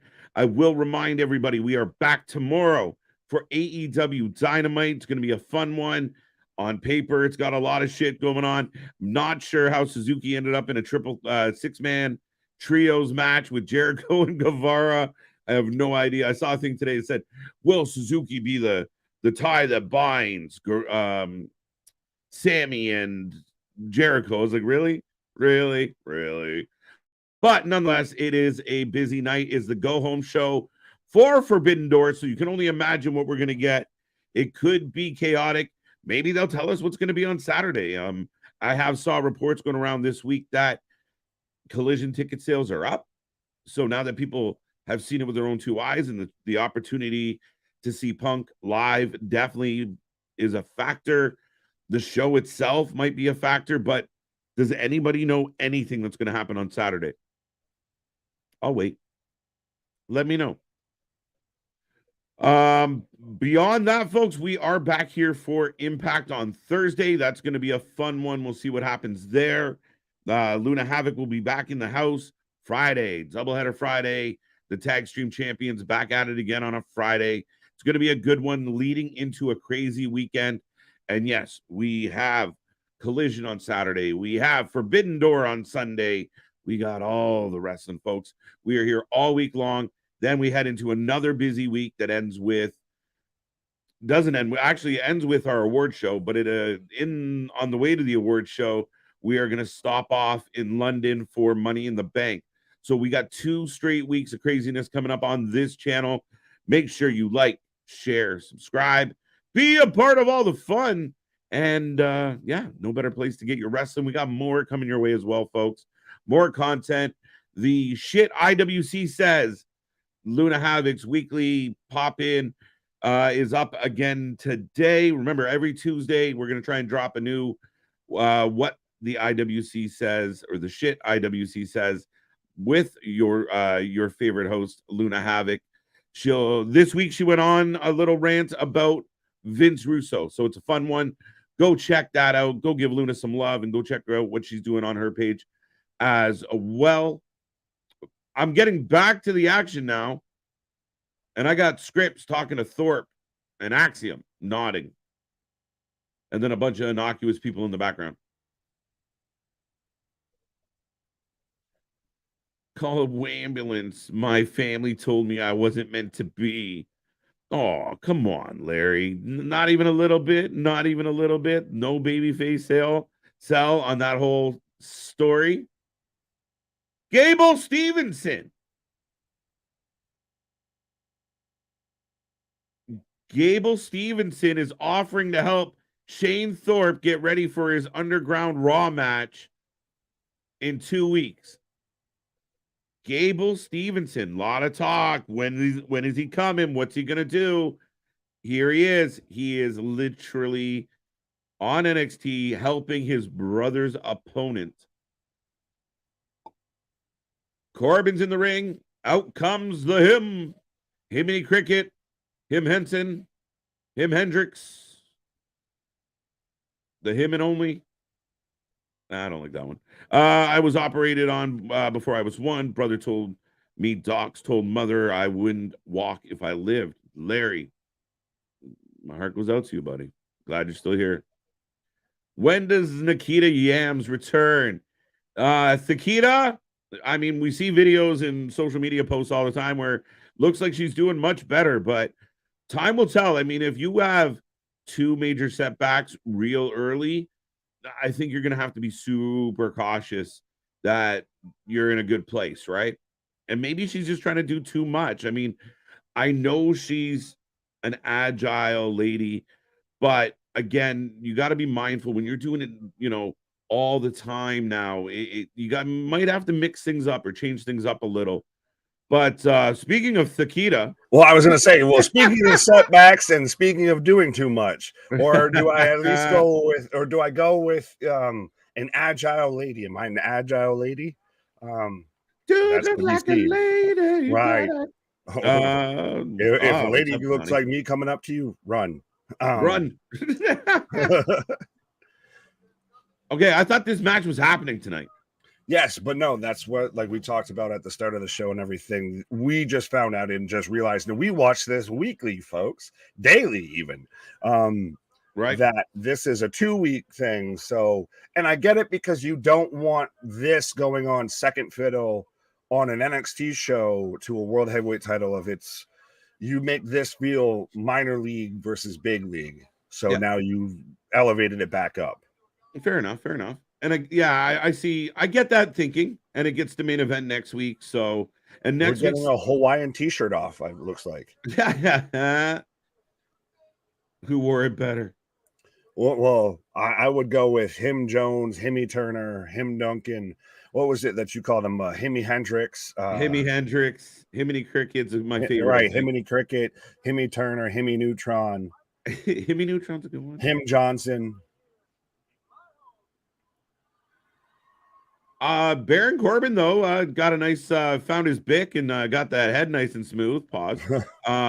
But looking cleaner, less unkempt. Speaking of that, did you see Gable Stevenson is helping his brother's opponent, Shane Thorpe? What? So Gable Stevenson showed up and said to Shane, "Nobody knows your opponent, my brother." He didn't say his brother, but better than I do. Do you need some pointers? You need some help? Interesting. So now Gable Stevenson's on NXT going against his brother. But I think remember when he got drafted to Raw X number of years ago, right? Everything. I wonder if the that's next still big thing. Water. Yeah, got to be careful when you say the shit next like that. Thing. I would have thought they would have done him and Damon Kemp as a tag team. Yeah, maybe. I still think that it feels too fishy. Like I feel like there's something up here. Mm-hmm. Speaking of something up, I was trying to say that I was giving Dana Brooks' match there 5 hatuis out of 5. Oh, you were yeah, okay. Yeah, because that was just. Yeah, no, that was That's why I had to take a pause. No, it was all I would have bad. been Elizabeth out here if I would have turned all beat red in the face. I would have preferred it if she had tapped and then said, the only reason I tapped was because I hurt my knee. I want a rematch. I could kind of live with that. But the whole like not tapping and the referee stoppage and her screaming, I never gave up. I mean, dude, we watched chokeholds and sharpshooters and figure fours be held for like 11 minutes. And you get the pass out spot, and that there's doing the babyface spot, the over dramatic spot of, I'm selling the knee injury. We saw it perfectly done with Andrade and Buddy Murphy on Collision. Yeah, of they're selling the knee and everything like that. This was so over the top. And I understand if you didn't have picture in picture, you didn't get all of it, but you come back from commercial and there's a fucking stretcher there and everything. And she's running away. Like, you just look dumb, sweetheart. Like I said, well, you want to pause of creative's done her no service. No, they're not helping her now either. Favors. Now Carmelo and Corbin are going back and forth. Nick, did you catch any of the Von Wagner stuff while you were gone? They did no, I caught your reaction to it, and I don't want to touch on it. It was crazy, and I know some of the jokers in the chat played it down, but it was a really interesting approach, but it was very authentic Von Wagner. So, I mean, going as far as showing like childhood pictures of how we got here. I mean, it's interesting what they're trying to do here with Von Wagner. It's interesting. I just don't know. It's so weird because it is a heart-touching thing, but at the same time, I don't know if it's going to work. And that's when it gets really dicey. Is when it's a true to the bone thing of it's pulling on your heartstrings, but at the same time, it doesn't. If it doesn't get over, then it's where do you go? Yeah, you're stuck. Your last-ditch nuke. Yeah, well, you have to. The only thing you could do at that point is then you turn that into your vengeance, your rage, and that's the. Then if you can't get out of that pocket with that, going the other way, then you are kind of in a pickle, right? Because you've connected it so close to the person. Right. But I thought it was all right. I mean, I don't love this stuff. Speaking of something I love, I do love this idea though. Rebrand to Luna's Lounge. Be better for algorithm. Why would that for the algorithm? Because you don't have the curse word. Oh, touche. Tabernacle. I was gonna say, does the algorithm like some alliteration? It just loves, but no, I think it's because you don't get close. You don't dip your toe towards the curse word. Yeah. Smile mark. I will pitch that to Luna and see what she says. Absolutely. I like it. Look smart. This is why we are a family and a channel for fans, by fans, and a fucking community, because we're constantly live and constantly getting y'all's feedback on everything. I like it. And again, I mean, I think the algorithm's been doing such good work at this point. We were like, but I'll pitch that for sure. I like the idea. It sounds good to me, actually. Right. Do it. If you're gonna go there with the sympathy move, you better pay it off big time, or we just get Lacey Evans. Oh, yeah, touche. I mean, artist, that's a wicked take on that. Tabernacle. Thankfully, I found the lead-in kind of cringy, but the Lacey Evans shit, Nick, was some of the cringiest shit ever. It was like a testimonial. It was horrible. It was awkward. It was cringy as fuck. It's now even cringier because now she's cosplaying. She's, coming to the stage, Lacey Evans as Sergeant Slobber and everything with that fucking outfit and everything. And I have Slaughter's daughter. I want taking her to fucking task on it. Does anyone know if Sarge's daughter can go? Can she work at all? Book her in the ring. Just one match. That's all you need to do. Oh shit. I don't know what Corbin said, but he literally bounced the mic off Carmelo. Well, Boss and I know pointed out a good line that Carmelo had here of you're just trying to make yourself relevant again. Yep. Said you got a decade on me. Speaking of what needs to stay in a decade, I feel like it's like the Brawl for All of I am excited about Raw Underground coming back though. Why? Oh man, show your homework, sir. Oh man. I'm not excited at all. I'm curious how they're going to try and do this a second time. It doesn't. Does it? Is it truly Raw Underground if there's no Shane McMahon and there's no Dabba-Kato? Maybe they bring Shane and Dabba in just to do one. He comes out in a wheelchair. That's where we get the Shane in the wheelchair, and he just waves at the people. Right? Yes. We got Dragon Lee, we got Nathan Frazier, and we got I don't know who they are. That's fine. Farouz, I don't even know if Dragon Lee and Nathan Frazier do. Is this is what I think it is.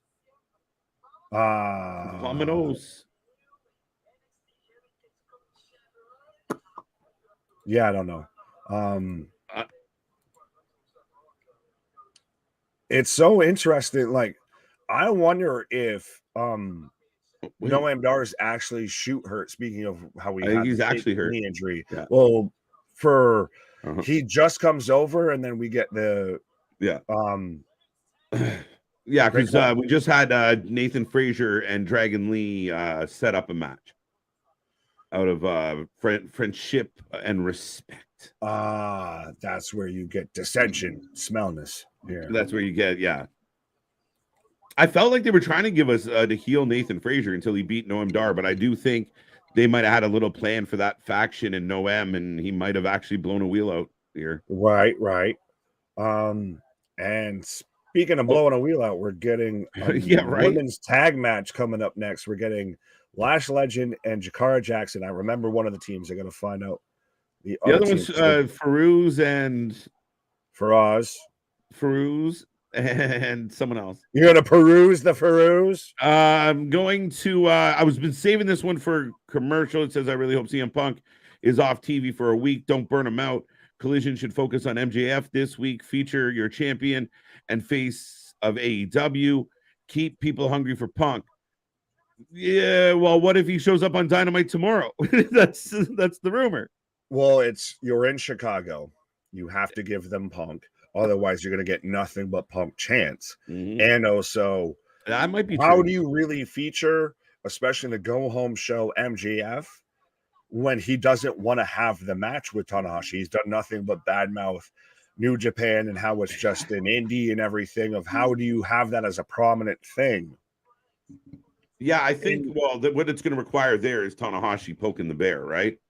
Saying, giving him shit and having, MJF want to fight him out of just principle instead of like, he did that a little bit. He said I don't care what his name is. I won't. Yeah, MJG, MJH. Right. It's not very nice. But yeah, I mean, I think the initial onset, now he's not on. Now we haven't got anything listed or announced for Saturday yet. But when I looked it up, it's MJF on the poster for the night before Forbidden Door. What if Punk is at Forbidden Door? What if we get that twist? Maybe he does have Saturday off. Speculation you get Punk versus Kenta. Think about it. We've still really only got 3-4 matches advertised for Forbidden Door. Yeah, and this is AEW we're talking about. We're gonna have Excalibur out there of sounding like the fucking kid from like Wild Thornberries out there, or Bart with a fucking pure squishy. Right. A trios match, every match that's happening. Match. One, think about it. He's going to have to throw in all these Japanese names and everything like that. This man's going to be speed reading at the highest level. Right. And then he's got to throw in some Rampage matches because that they're going to try and put something on that's worth watching. Oh, yeah. At least we're getting good wrestling out of it. I'm excited for Forbidden Door, and we haven't even got anything but those 4 matches. Oh, you could just sell me on that, and we don't need a fucking 5-hour pay-per-view. If that's what we get, and they actually, those 4 matches, and 4 or 5 matches, however many there are, they go. Max 2 more. Well, no, even then, those matches go 20 minutes, half hour. They give them actual goddamn time. Like, you're telling me you want a 10-minute match between Okada and Danielson? No, give me 30 minutes, 40 minutes, 45 minutes even of that. Right. We got a couple people. I'm excited for Raw Underground coming back, though. WWE, please do not give Corbin the belt. I don't know. I don't think they will, but I could be wrong. You think him and he's going to lose it? No. Come on, WWE Fight Club. They do have UFC in their wheelhouse now. That's valid. That's what they were trying to do before, and it didn't go well. No, it wasn't good. I mean, it was like a PG version of Josh Barnett's Bloodsport. It's not a good idea. Yeah, really. And yeah, even Josh Barnett's Bloodsport wasn't that great this year because they had to tone it down because you had a lot of guys signed with other companies could be going back with black eyes and bleeding. But I'm getting a hype up video, an advertisement for Friday of they're gonna get the fallout after the bloodline is no more, has been torn asunder. Right? The super kicks heard around the world.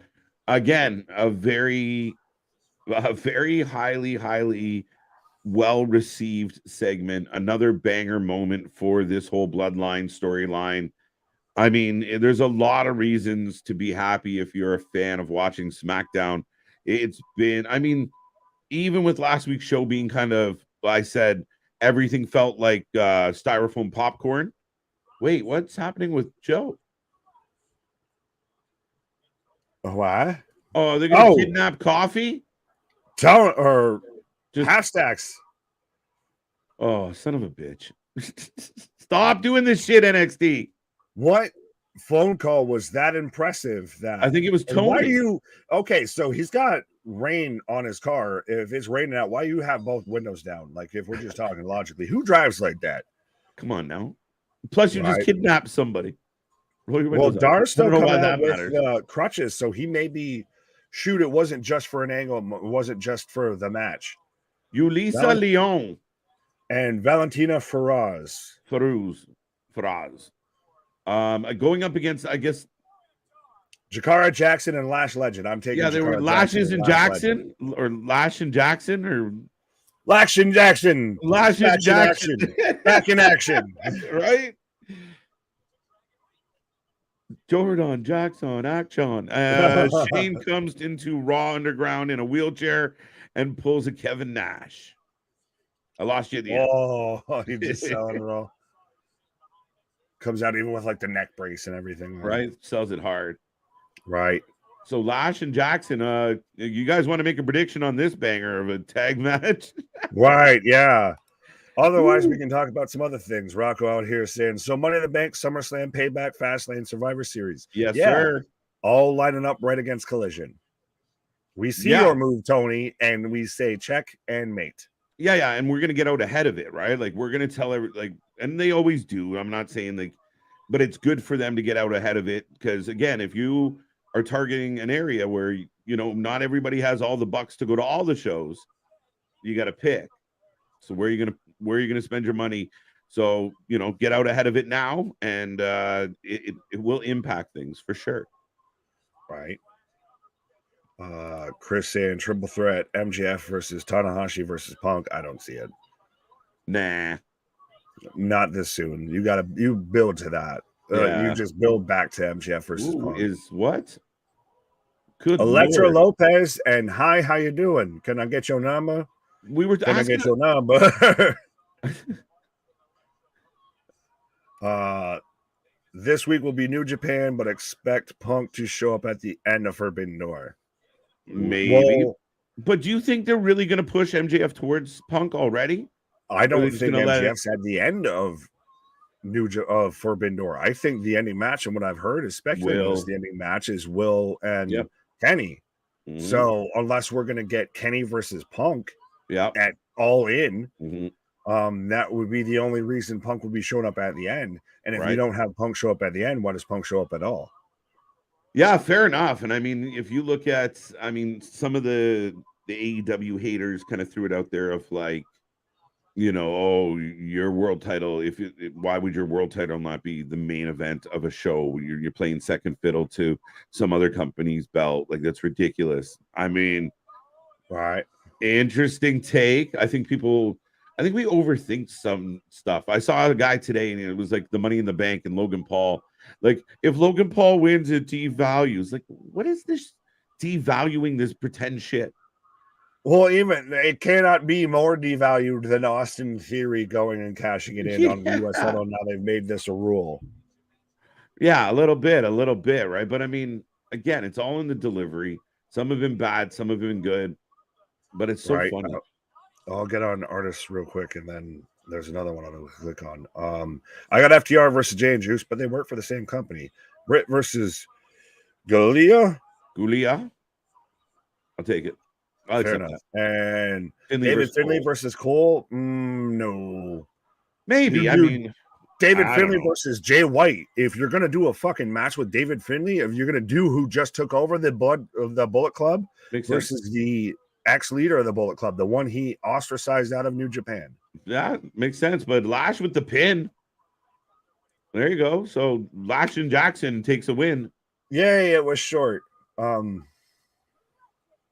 At least it was fast. Logan Paul, sorry, go ahead. No, I'm still trying to figure out who the lady in the aisleway with Electra Lopez. Yeah, they only showed him for half a second here. Legend Jackson. Alexa lets me know. Okay, there you go. I like ours better. Generally. Action Jackson, smashing, flaxing, flixum, floxum. Lashin Jackson. I am tired of these motherfucking shitty tag team matches on my NXT. Doing like the Samuel Jackson. I'm tired of these snakes on my motherfucking play. The new faction with Noam Dar is Metaphor. I like what you did there. Is that really what it was? I have no idea. That's the sad part is we watch this weekly. Like we're here live covering it and don't fucking know. Like they do such a bad way of telling you it. Yeah, Will and Kenny is going to be match of the year candidate. Listen, their first matchup this year is already going to be a candidate. It's going to be highly considered for match of the first half of the year. They could have technically in line for 2 of the top 5 matches in 2023 if they bang this one out. But I mean, to me, I feel like back in the day, not to be old man on porch, but I think it would be a challenge. All right, so Kenny and Will are on third last. And listen, the next 2 matches, you better bring your fucking A game. Right now, it's like, oh, we don't know. And a lot of shuffling. I think the championships matter. But I don't care either way, to be realistic. But MJF could deliver a banger with Tanahashi. Maybe. Well, maybe. But I was going to say, well, next week we are also getting the Nathan Frazier versus Dragon Lee match that you were talking about. I think it comes down to no matter where you put matches on a card, as long as you're not repeating spots, you're not repeating, segments, you're not repeating any sort of sequences, anything like that, is nothing. As long as nothing feels repetitive, as long as you're not double or nothing. What? As long as you're not double or nothing. Yeah. Neither of the 2 world title matches are strong enough to main event over Omega. See, I mean, to me, Dave, I agree. I get where you're going, and I agree why Ospreay and Kenny. I can't even dispute it. I'm really looking forward to that match. But realistically, Bryan and Okada could tear it absolutely down. And you did include that. And I mean, why couldn't MJF and Tanahashi be match of the night? Well, that's the thing, is it could be. We've seen it even with WrestleManias and everything like that. As we've got Braun Breaker coming out right now, so we're setting up for Braun versus Seth Rollins with about 15 minutes left in NXT. And speaking of matches of the night, but there's nothing saying, even we've seen it, like I said, with WrestleManias, if there's nothing saying that MJF versus Tanahashi, we've seen it within even AEW to where the opening match ends up being the best match of the night. It's just got a lot of strong competition, because you could really, do you end it with the rematch of Ospreay versus Will, or do you end it with the once in a lifetime GOAT versus Okada? You end it with, the GOAT versus the God. Yeah, kind of. I would almost. Seth Rollins is coming to the ring, ladies and gentlemen. Well, and have you noticed he's got the ribs taped and everything? So I'm still waiting for when Braun hits that spear. That's going to be a big moment. Yeah, they're going to play it up a little. I thought we'd get a little more time, but now NXT tends to bleed over a little most weeks, so we'll see. But yeah, I mean, let's see how this goes. But definitely selling the ribs, definitely giving a reason why, even though Braun's a big upstart, you would expect the world champion of the main company to be able to take him out pretty easy. So it does lend to why this might be a little harder. So how does Seth win here? That's going to be the big question. It's not. I don't feel like this one. It's not a question of if Seth wins. It's how he wins. Beat him clean. If it was me, beat him clean. You don't really need any extra antics. He's the. Well, what does he hit? He's got bruised ribs. If I'm Bron, I just all right. I'd fucking throw you in the rope, spear, fucking camel clutch. So I'm a. It'd be amazing. Everybody's shocked. Imagine Bron wins in 3 moves, gives him the Goldberg treatment. 5 moves of doom. And so now we've added the spotlight. This is something. This is what Chris Jericho wants with Judas. This is what dead spotlight. Oh, right. Jericho. There's not even lyrics to the song. But it's one of those that's so weird because even when you hear it, you're like, I feel like I shouldn't talk over it. It's just it's majestic. True or false? This is getting a little like we did it, but like we're gonna go for 30 seconds here, or we're gonna go for 10. I think it's more proving a point. It's Big Duke energy, like the sign that I saw in the crowd earlier tonight. It's one of those of 100% of I'm just showing you how much more over I am. Yeah, I'm that guy. I mentioned it earlier of how to where his song chant took over Finn Balor's promo, and everyone's like, "Boo for Finn!" It's like, no, you're a fucking professional wrestler, the biggest company. Figure it out. Overcome it. Yeah, do better. Figure it out. Figure it out. Look at the NXT on fire, by the way. I think it's a nice look. I haven't seen it. I've just got Seth strutting out here with the championship. Right there, everything on fire looks dope. Oh, dead center, the little moving. Yeah, I don't know if it's on fire. I think it's a flame effect. No, it's flamey. The visual is still good. I'll give you that. It's like good. Melted gold. Welcome back, or welcome home. Welcome back. All right. Well, it's been I think a decade since he's been in NXT. Yeah, no, it's been forever. Biggest concern with Punk is how is his ring shape, and could he wrestle Kenta or Samoa Joe one-on-one and keep up? I think with Joe, they pace themselves in such a way. Again, Kenta's not the Kenta of 5-6 years ago as well.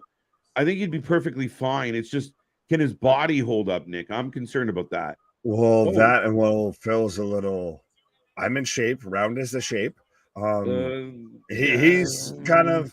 He needs to go get some matches, work that ring rust off. I think him versus Joe, there's enough of a story, and especially because it's an AEW audience, it's the Smart Mark audience, it's a Collision audience. You're going to pay attention. You're going to know the history between Joe and Punk.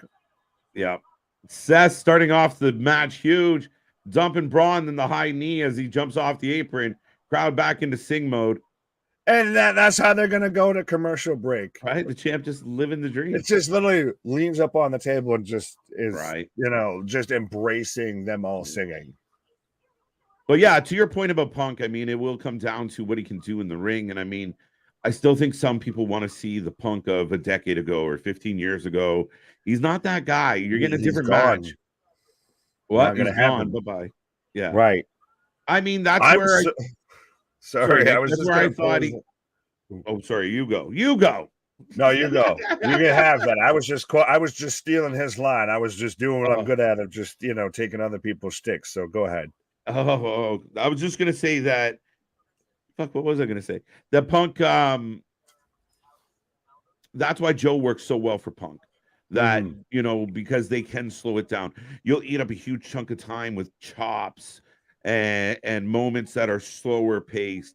I think Punk got himself in trouble when he last came back because he wanted to do all the shit that he did 7 years before. Started flipping around and jumping off the top, and next thing things were popping and breaking and not going so well. Well, it wasn't even fully that. At times it was just I'm celebrating, I'm diving into the crowd and everything like that, and he just fucking just shit up. If you got to remember, Phil, you're an old man now. You're aged. Right. Punk tells MJF, if you don't want to fight at Forbidden Door like a true champion, then I will. All right. Not a bad idea. You get Punk versus Tanahashi? That's an interesting matchup. That'd be interesting. Yeah, I don't know if I'd love it on paper. Fair enough. Fair enough. Interesting. Biggest concern with Punk. Yeah, we already got that one here. Well, I want to get on this one. Oh, get that I see one. people even reacting to this. So Gilly saying Seth Rollins ain't over. His lame song is, and all the lemmings sing it. Nothing Seth has been in for the last 12 months mattered. What? He's a channel changer for me. Well, you can have that. Channel changer for you, but that doesn't mean the previous statements prior to the channel changing part is actually valid or true. I mean, to say that Seth Rollins isn't over, I think is wrong. Is his song hugely over? Yes. Listen, we've been very critical on this channel of Seth at times, especially during his mini little heel run, where it was just so over the top and the laughing was so irritating. He found like a babyface pocket that got him over. And to say he did nothing that mattered, ask Cody Rhodes if what Seth did mattered a lot. Him winning this title matters a lot. Him defending this title matters. Cody Rhodes doesn't have the build and the launching pad into the story with Roman without his feud with Seth Rollins. Yeah. Punk replaces MJF at Forbidden Door. That'd be interesting. What about the rumor that it could be MJF Punk at All In? Title versus title. I've seen that thrown around, and people have just done it initially just as a gag. It would be so interesting because they still have advertised nothing for that. That's going to get when it's going to get really hairy. If you have to advertise All In and then All Out the week after. Yeah. Now, have they fully committed to the All Out? Like, has there been an official announcement? Do we know where it is? I'm curious because maybe I missed it or I don't fully know, but I think for me, I would still highly consider moving All Out 3 weeks. Yeah, but it's Tony Khan. It's Thea Hail's brother. That's the ultimate trump card, no pun intended. But it's Tony Khan. Right. Yeah, valid. It's true. It's damn true. And then Boston, like, you suck. You suck. I've heard that Edge hates that he kind of created that. Right. Oh. But it ends up being the thing they embrace. Now he comes back and everyone gets a kick out of it. Right. Same thing with Cena, right?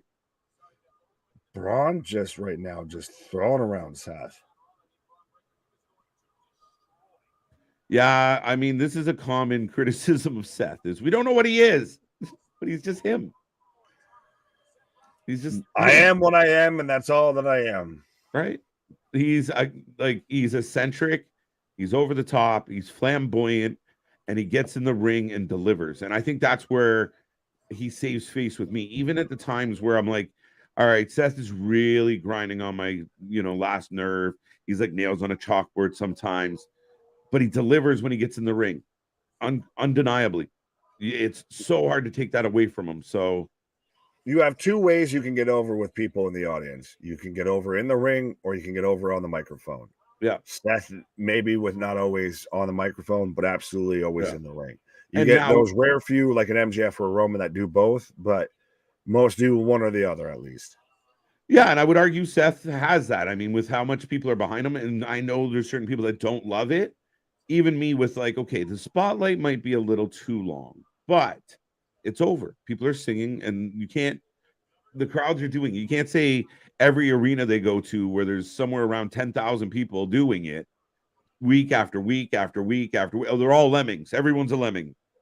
Right. How long till, everyone's just going with it. And they're, like you said, they're all lemmings until just, no, maybe I might have been wrong this whole time.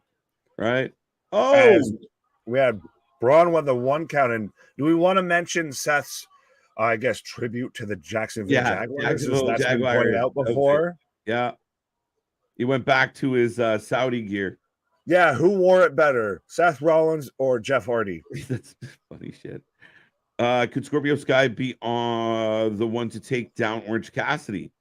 That'd be out of left field. Yeah, well, someone's got to please. it can't keep going. He can't open every show all the time. What's his streak at? Does anybody know what the official? Notice how the records just disappeared. Right, like we were counting for Jade. I feel like Orange Cassidy has won like 44 matches in a row easy. Do we count all the eliminations in it, in the Battle Royal and everything? No, I tried to swing that with the fantasy faction, didn't work. Right. I mean, I will give Orange Cassidy credit of, at times he is really good in the ring. It's the gimmick I cannot fucking stand. And I kind of, where he's at now, I'm kind of okay with it.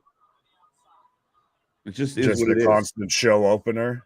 Yeah, but he's just, I don't know. It's the over-the-top side of it that works. This is the best Rollins he has been since the return of Rebuild, Reclaim gimmick when he went over on Roman for the WWE Championship. Yeah, like I said, I think he's found a really good pocket, Nick. Oh, absolutely. Sorry, I thought he was about to go over the top rope, but I could have segued it in and of saying, well, speaking of going over, but no, he's just hitting 3 dives in a row here. Randy Orton's fuming on Twitter right now with ... dive. John Cena sucks. John Cena sucks. John Cena. John Cena. Mark would be a Grapefruit Jones. Mark, it would be Grapefruit Jones. You have no marbles. You have no marbles. I don't know what I heard grapefruits and just thought of that. Nick the Sailor Man. It's Nicky the Sailor Man. Toot toot. Toot toot. Screw you, Scuba Steve. The Sailor Man does not like. What? The Sailor Man does not like Scuba Steve, apparently. Big clothesline by Rollins. Bron is down on the outside. Sailor water reference I could think of at the moment. Hey, everybody go Google Sailor White. He's a relative. It's a true story. And then Sailor Mercury and Sailor Moon. Sailor Moon. But yeah, no, a wrestler from back in the day. Fair enough. I don't have any cool backstories like that. That's it. It just all the Sailor talk made me think of. No, you're fine. Seth, you're a firework. Let them see the cheetah pants burst. Do you ever feel like a plastic bag? Seth is up top. Oh, splash through the table on a Bron and explosion. And that's how you go to a commercial break. Is we've got 2 minutes left, so we're going extra innings here, folks. We're going extra time. There we go. Both men down on the outside. Is this a problem, though? I feel, and it's always the Seth Rollins problem with me, because I feel like I know this is going to play into still more of the bruised abs and everything, but Seth has the problem of if he's ever selling a body injury, whether it be a knee, the abs apparently tonight, he does every offensive maneuver that involves that body part that he's trying to sell. Of like, if he's selling the knee, he has a very knee-based offense going forward. It's like, idiot, no, don't, you're shy away from it. Use your elbow. Right. You have other body parts. Right. It's just he's showing he's fearless. What can you do? We had Nick Arnie, we had Nick Shrek, now we have Nick the Sailor Man toot toot. Just collected names. A man of 1,000 gimmicks and 1,000 personalities. Why? Here's Zoe. That's why you need to hit that bell notification, hit that subscribe button, hit that like button, tell everybody that you need to know, because you never know who's showing up around here. Why? It's very true. Literally. Right. Hi there, guys. Is this the last one? Has seen it is the last one tonight. We are about to wrap this all up. We got a few minutes left, I imagine. But Seth Rollins, Bron Breakker down on the outside as Rollins hits the frog splash from the top turnbuckle to the table. Dude, I mean, at least he showed up and showed out. Could we have skipped a match or two tonight and given this more time within its? And I say that because people's DVRs are about to cut out and they're going to miss X amount of this match and everything like that. You're not wrong. I feel like sometimes less is more. And like we could have realized that. We could have definitely did without that tag match. No offense, Lash and Jackson and Farouz and friend. Yeah. I can't even do better than that. That's we didn't need to peruse that tag match. Right? Peruse and friend. Seth can do whatever he wants because he's over at that. Buckle bomb. As we do a buckle bomb in picture. Oh, I mean, I'll give them credit because they're doing action that they're doing it for the audience there. Mm-hmm. Sorry. No, not at all. Wait, what?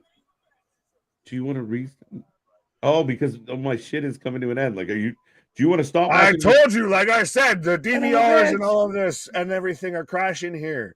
As we're running into extra innings here, we're going into OT. As we come back from commercial, coming out of the buckle bomb, as Bron's going for the bell of the back, as we've got a roll up from Seth. Okay, I think I'm slightly ahead of you. Whatever he wants because he's weird. Bron's taking the straps down. He's brawless. Let me know when he does it on your TV. Fair enough. I don't know if that means I'm ahead of you or behind you. I got him taking down the straps right now. Larry out here. He's ammo clutch. I've got Seth coming off the top. I've still got Bron with the top on. No, I got a recliner, my guy. How did you listen here? Back to the Future. Oh, I got Seth with a super kick now. I refreshed it. I've got there. Okay. So my DVR is stuff messed up versus yours. My thing jumped on. It was like, "Are you sure you're still watching this?" I'm like, "Yes." Right. So was that a power slam, a rope break, or a 1, 2, kick out? I just got the end of the Steiner recliner. Oh wow. Wowie. Frankensteiner into a power slam, but Seth kicks out at 2. Oh, I just got the Frankensteiner. There you go. Right into the power slam. Beautiful.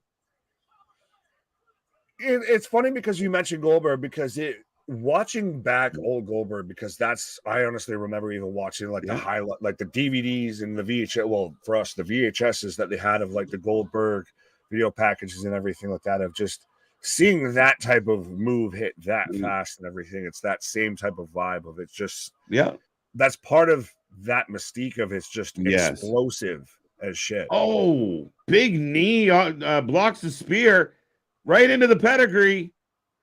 Pancaked. Oh, I just got the knee. Bron kicks out. Pedigree. Do we get the 1, 2, 3? 1, 2.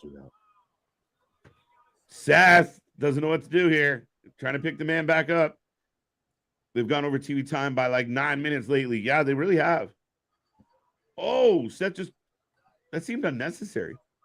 Spear! Yeah.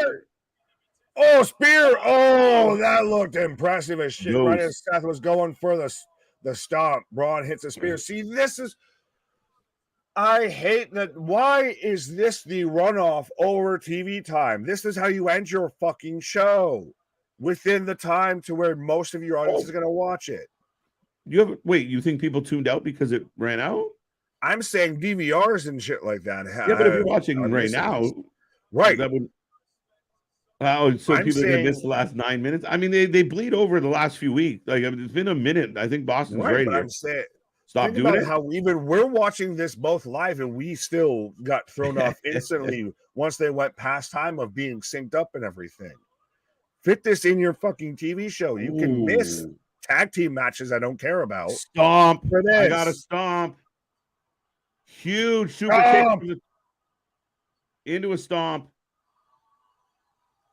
Oh, people are pointing. That was a great match. Second stomp. 2, 3. And still world heavyweight champion. And it's so interesting that they had Vic and Booker just in the background, just standing because the announce tables have been destroyed. Yeah, they just broke our shit. We'll just stand here. It's okay. Thanks. Right. TV says boo. Boo. What, you expect them to lose? Well, no, he turns around and says, I hate Seth Rollins. Well, that's a personal issue.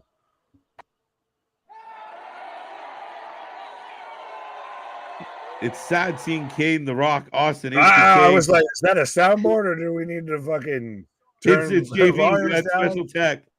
JV chiming in. That's how you know we're expanding to folks. We got the special tech out here right now. I hate Seth Rollins. I mean, that's allowed. We're okay with that. I saw a guy on Twitter today, and I disagree with him all the time. Don't like his takes, whatever. But he put up a thing saying, people shitting on me. Why do I have to think what you think? And I said, touche. You don't. That's the problem. Everybody's like, no, you like the guy I like. And I don't expect that. Are his initials the same as a faction in WWE that might feature Rhea Ripley or Finn Balor or Damian Priest? No. That's the definitely. It's sad. And the crowd goes numb. Sad seeing Kane, The Rock, Austin, HBK to pedigree, but Braun Breaker kicks out like nothing. But it's not the true pedigree because it's not Triple H. I've seen how wrestlers have used that. Listen, it makes me really mad. Oh, there's Finn. There's Finn. Finn Balor. Oh, he jumped him. Seth. I like this. Let's go. Finn Balor, really relevant for the first time in a while. You're carrying a storyline across WWE television. You're telling people you better tune in or you might miss something. And I love that. Absolutely.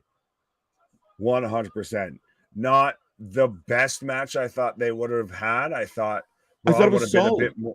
It wasn't a bad match. I thought they could have had a better match. Finn out here with a chair now. Finn Balor laying waste to Seth Rollins. So I thought Clean was the right Seth at Money in the Bank. Yeah. Artist, my prediction was it was going to be clean from the start. I think it needs to be clean. You give Braun a good showing, which I thought it was, but wait, Carmelo and Trick. Carmelo and Trick come out to help Seth. Why?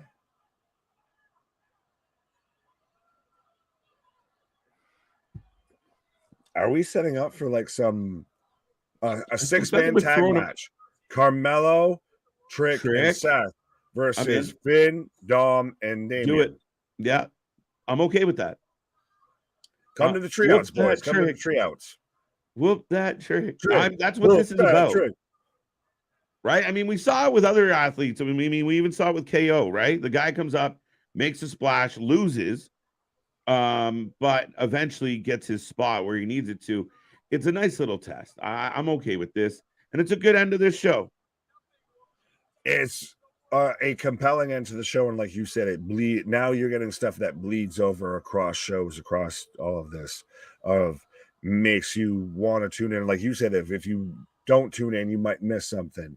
Now, and I feel like that's also a bit of Trick's gotten himself over quite a bit of we're ending it with whoop that Trick. Like he's going to be in I'm assuming a 6-way match with.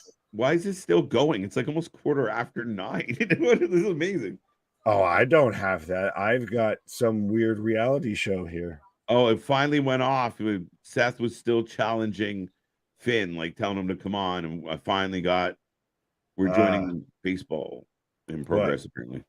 7 out of 10 for NXT. JB says, yeah, Finn Balor.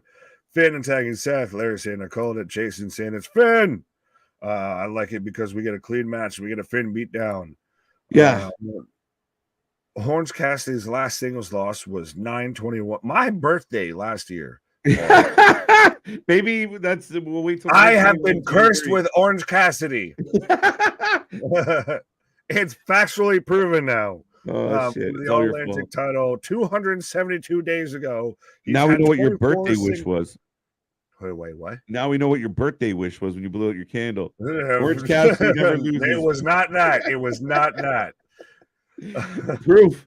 We got proof. He's had 24 singles wins in that time. However, had a few tag trios, battle royal losses during that time. Okay. C-Money out here with just breaking down all the facts. I like C-Money. I appreciate that. This is how you know we have the best fact checkers. Of they literally just letting us know a statistical breakdown of match by match with this man. 272 days. Jesus. Imagine what's other guys like a Ricky Stark or somebody on being on a 272-day streak. Like what they could do with that for their star level. Well, this is why Kazarian said you can have that. Not even what I'm mad at, and just pissed off. Get him! Get him! I love it. You Jiminy Cricket mustache having around the way. Get him! Get him! Get him! No, I appreciate the fact that, you know, again, you're making NXT must tune into, right? It's worth it. 6 out of 10 says Vance. I'm okay with that. Well, Small Mark said he called it 2 pillars of NXT, bringing a feud onto NXT. Sign me the expletive up. There you go. And it makes me give it an 8 out of 10. Oh, Judgment Day just got destroyed by the baby faces after looking strong. Wait, really? Why? Wait, Judgment Day just got destroyed by the baby faces. Oh, because they lost the tag match? I wouldn't say they got destroyed, though. Again, it's been Judgment Day incarnate. Like, does he encapsulate all of that? Like, yeah, I mean, it didn't really destroy them in any way, shape, or form. You had the 6-man tag. Again, it was what it was. But I think at the end of the day, it's not detrimental because it adds to the rivalry. It adds to the issues. It adds to, one-on-one, I kicked the shit out of Seth, but yeah, we came up short as a unit. And again, if they are building dissension in Judgment Day, it makes even more sense why he lost. So, yeah, I don't know. I think expand your horizon on that one a little. Absolutely. Just take off the blinders there. But Bobby saying 8.5 out of 10. Boston saying 7 out of 10 was a meh show with a good ending. That seems to be a habit now in WWE at times, unfortunately. But I thought it was a good show. I thought the show overall was pretty good. I mean, again, nothing like edge of your seat. I thought they really dropped the ball with Wesley and Bate. I know they were building a story there, but it just got very convoluted and it didn't really get where it needed to go.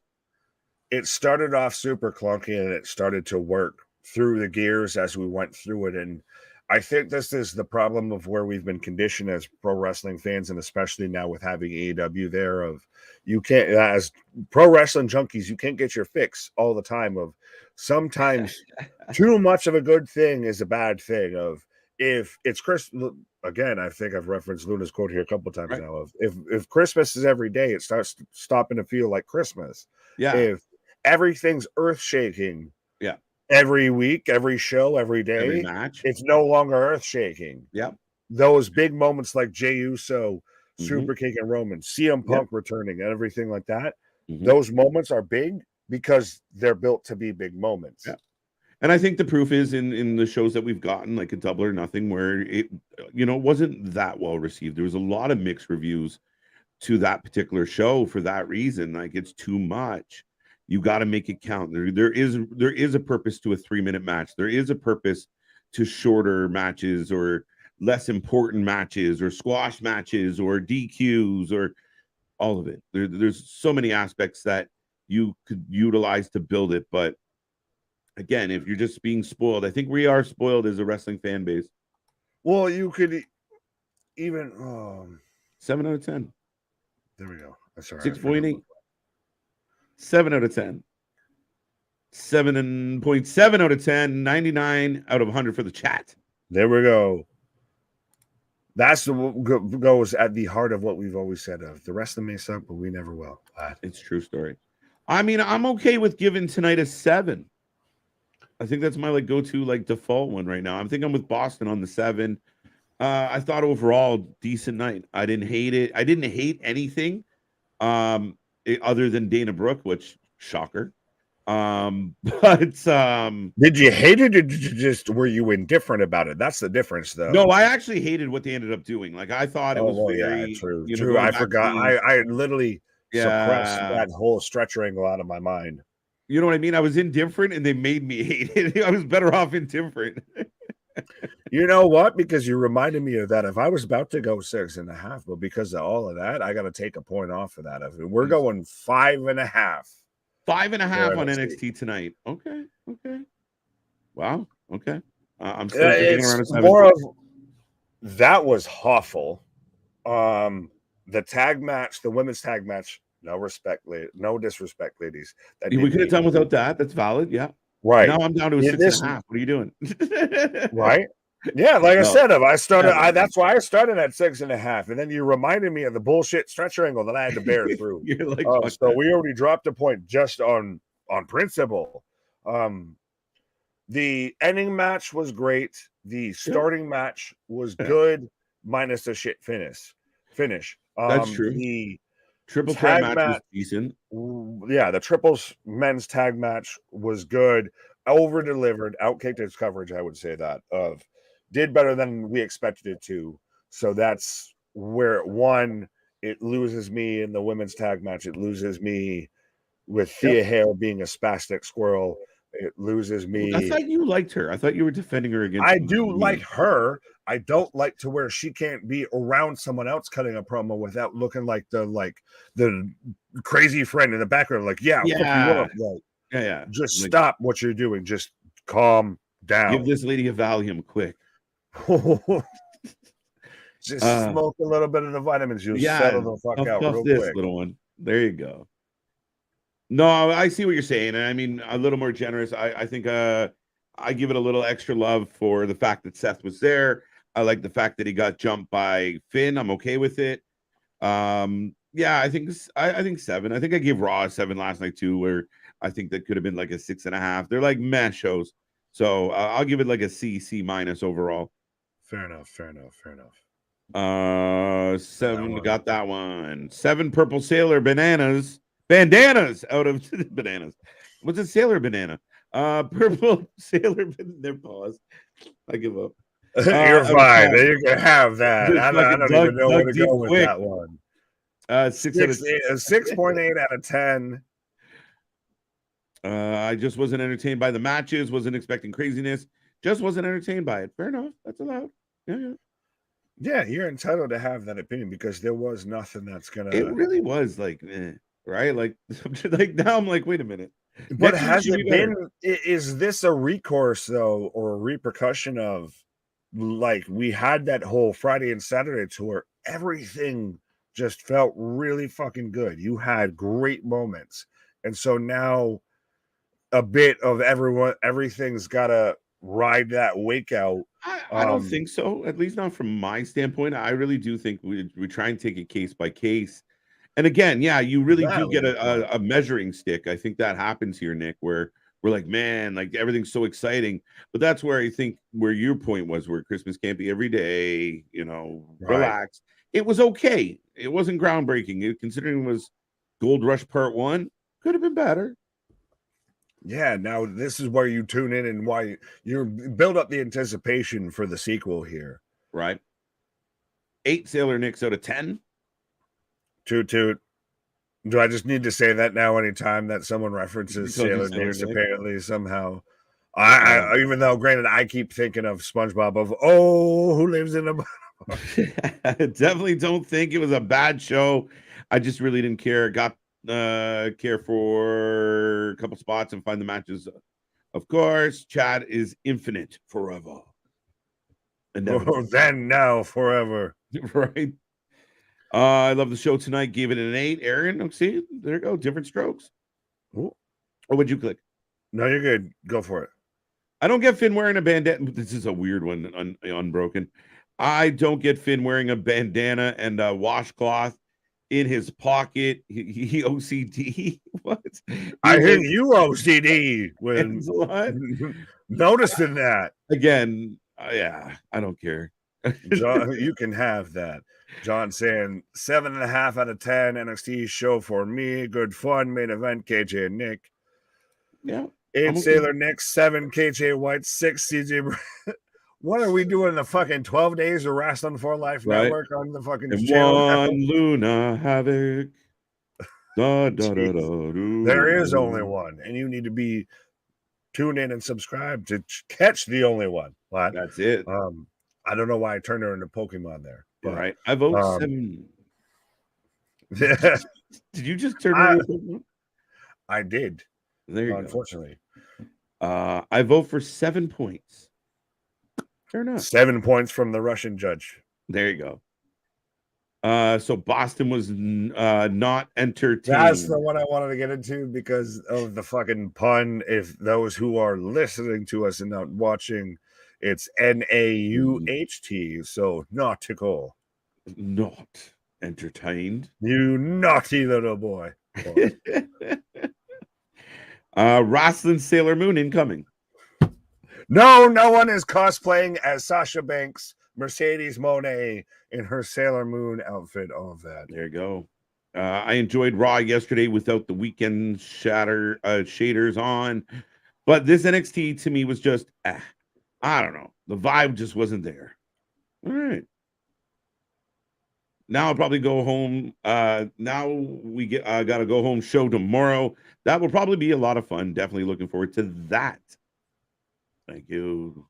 Wesley and Bate was good. It was, again, I think that's kind of the mantra of the night. It was like, it could have been better. It wasn't bad. Well, could have been been enough. Well, I was going to say, well, speaking of the mantra of the night, do we want to end on, so absolutely we'll be back at it like a jackrabbit tomorrow night for the go home show of AEW Dynamite. It's weird to think that that's not like the end of the week for AEW now. No, we got 2 more shows. Son of a bitch. Right. Well, it's funny how the Elite run off the same the amount of viewership that Rampage gets, but that's neither here nor there. Yeah. But we will be back at it like a jackrabbit tomorrow night for AEW Dynamite, and maybe we get another taste of Chicago made Punk because we are in Chicago. That's the rumor. I mean, we'll see what happens, Nick. Check out all those links below, folks. We appreciate you spending any time with us, even a second. Thank you for tuning in. Don't forget, we're here all week long. Like Nick said, tomorrow's going to be a fun one. We'll see what's up, and we'll see if Punk shows. We'll see if the Elite are in the same building. Not likely. But other than that, that was Gold Rush Part 1. Absolutely. Our shit is real. Our shit is raw. Our shit is authentic. When you're talking about the wrestling, you better put that full life with it. Ladies and gentlemen, we'll see you on the flip side. Goodbye for now.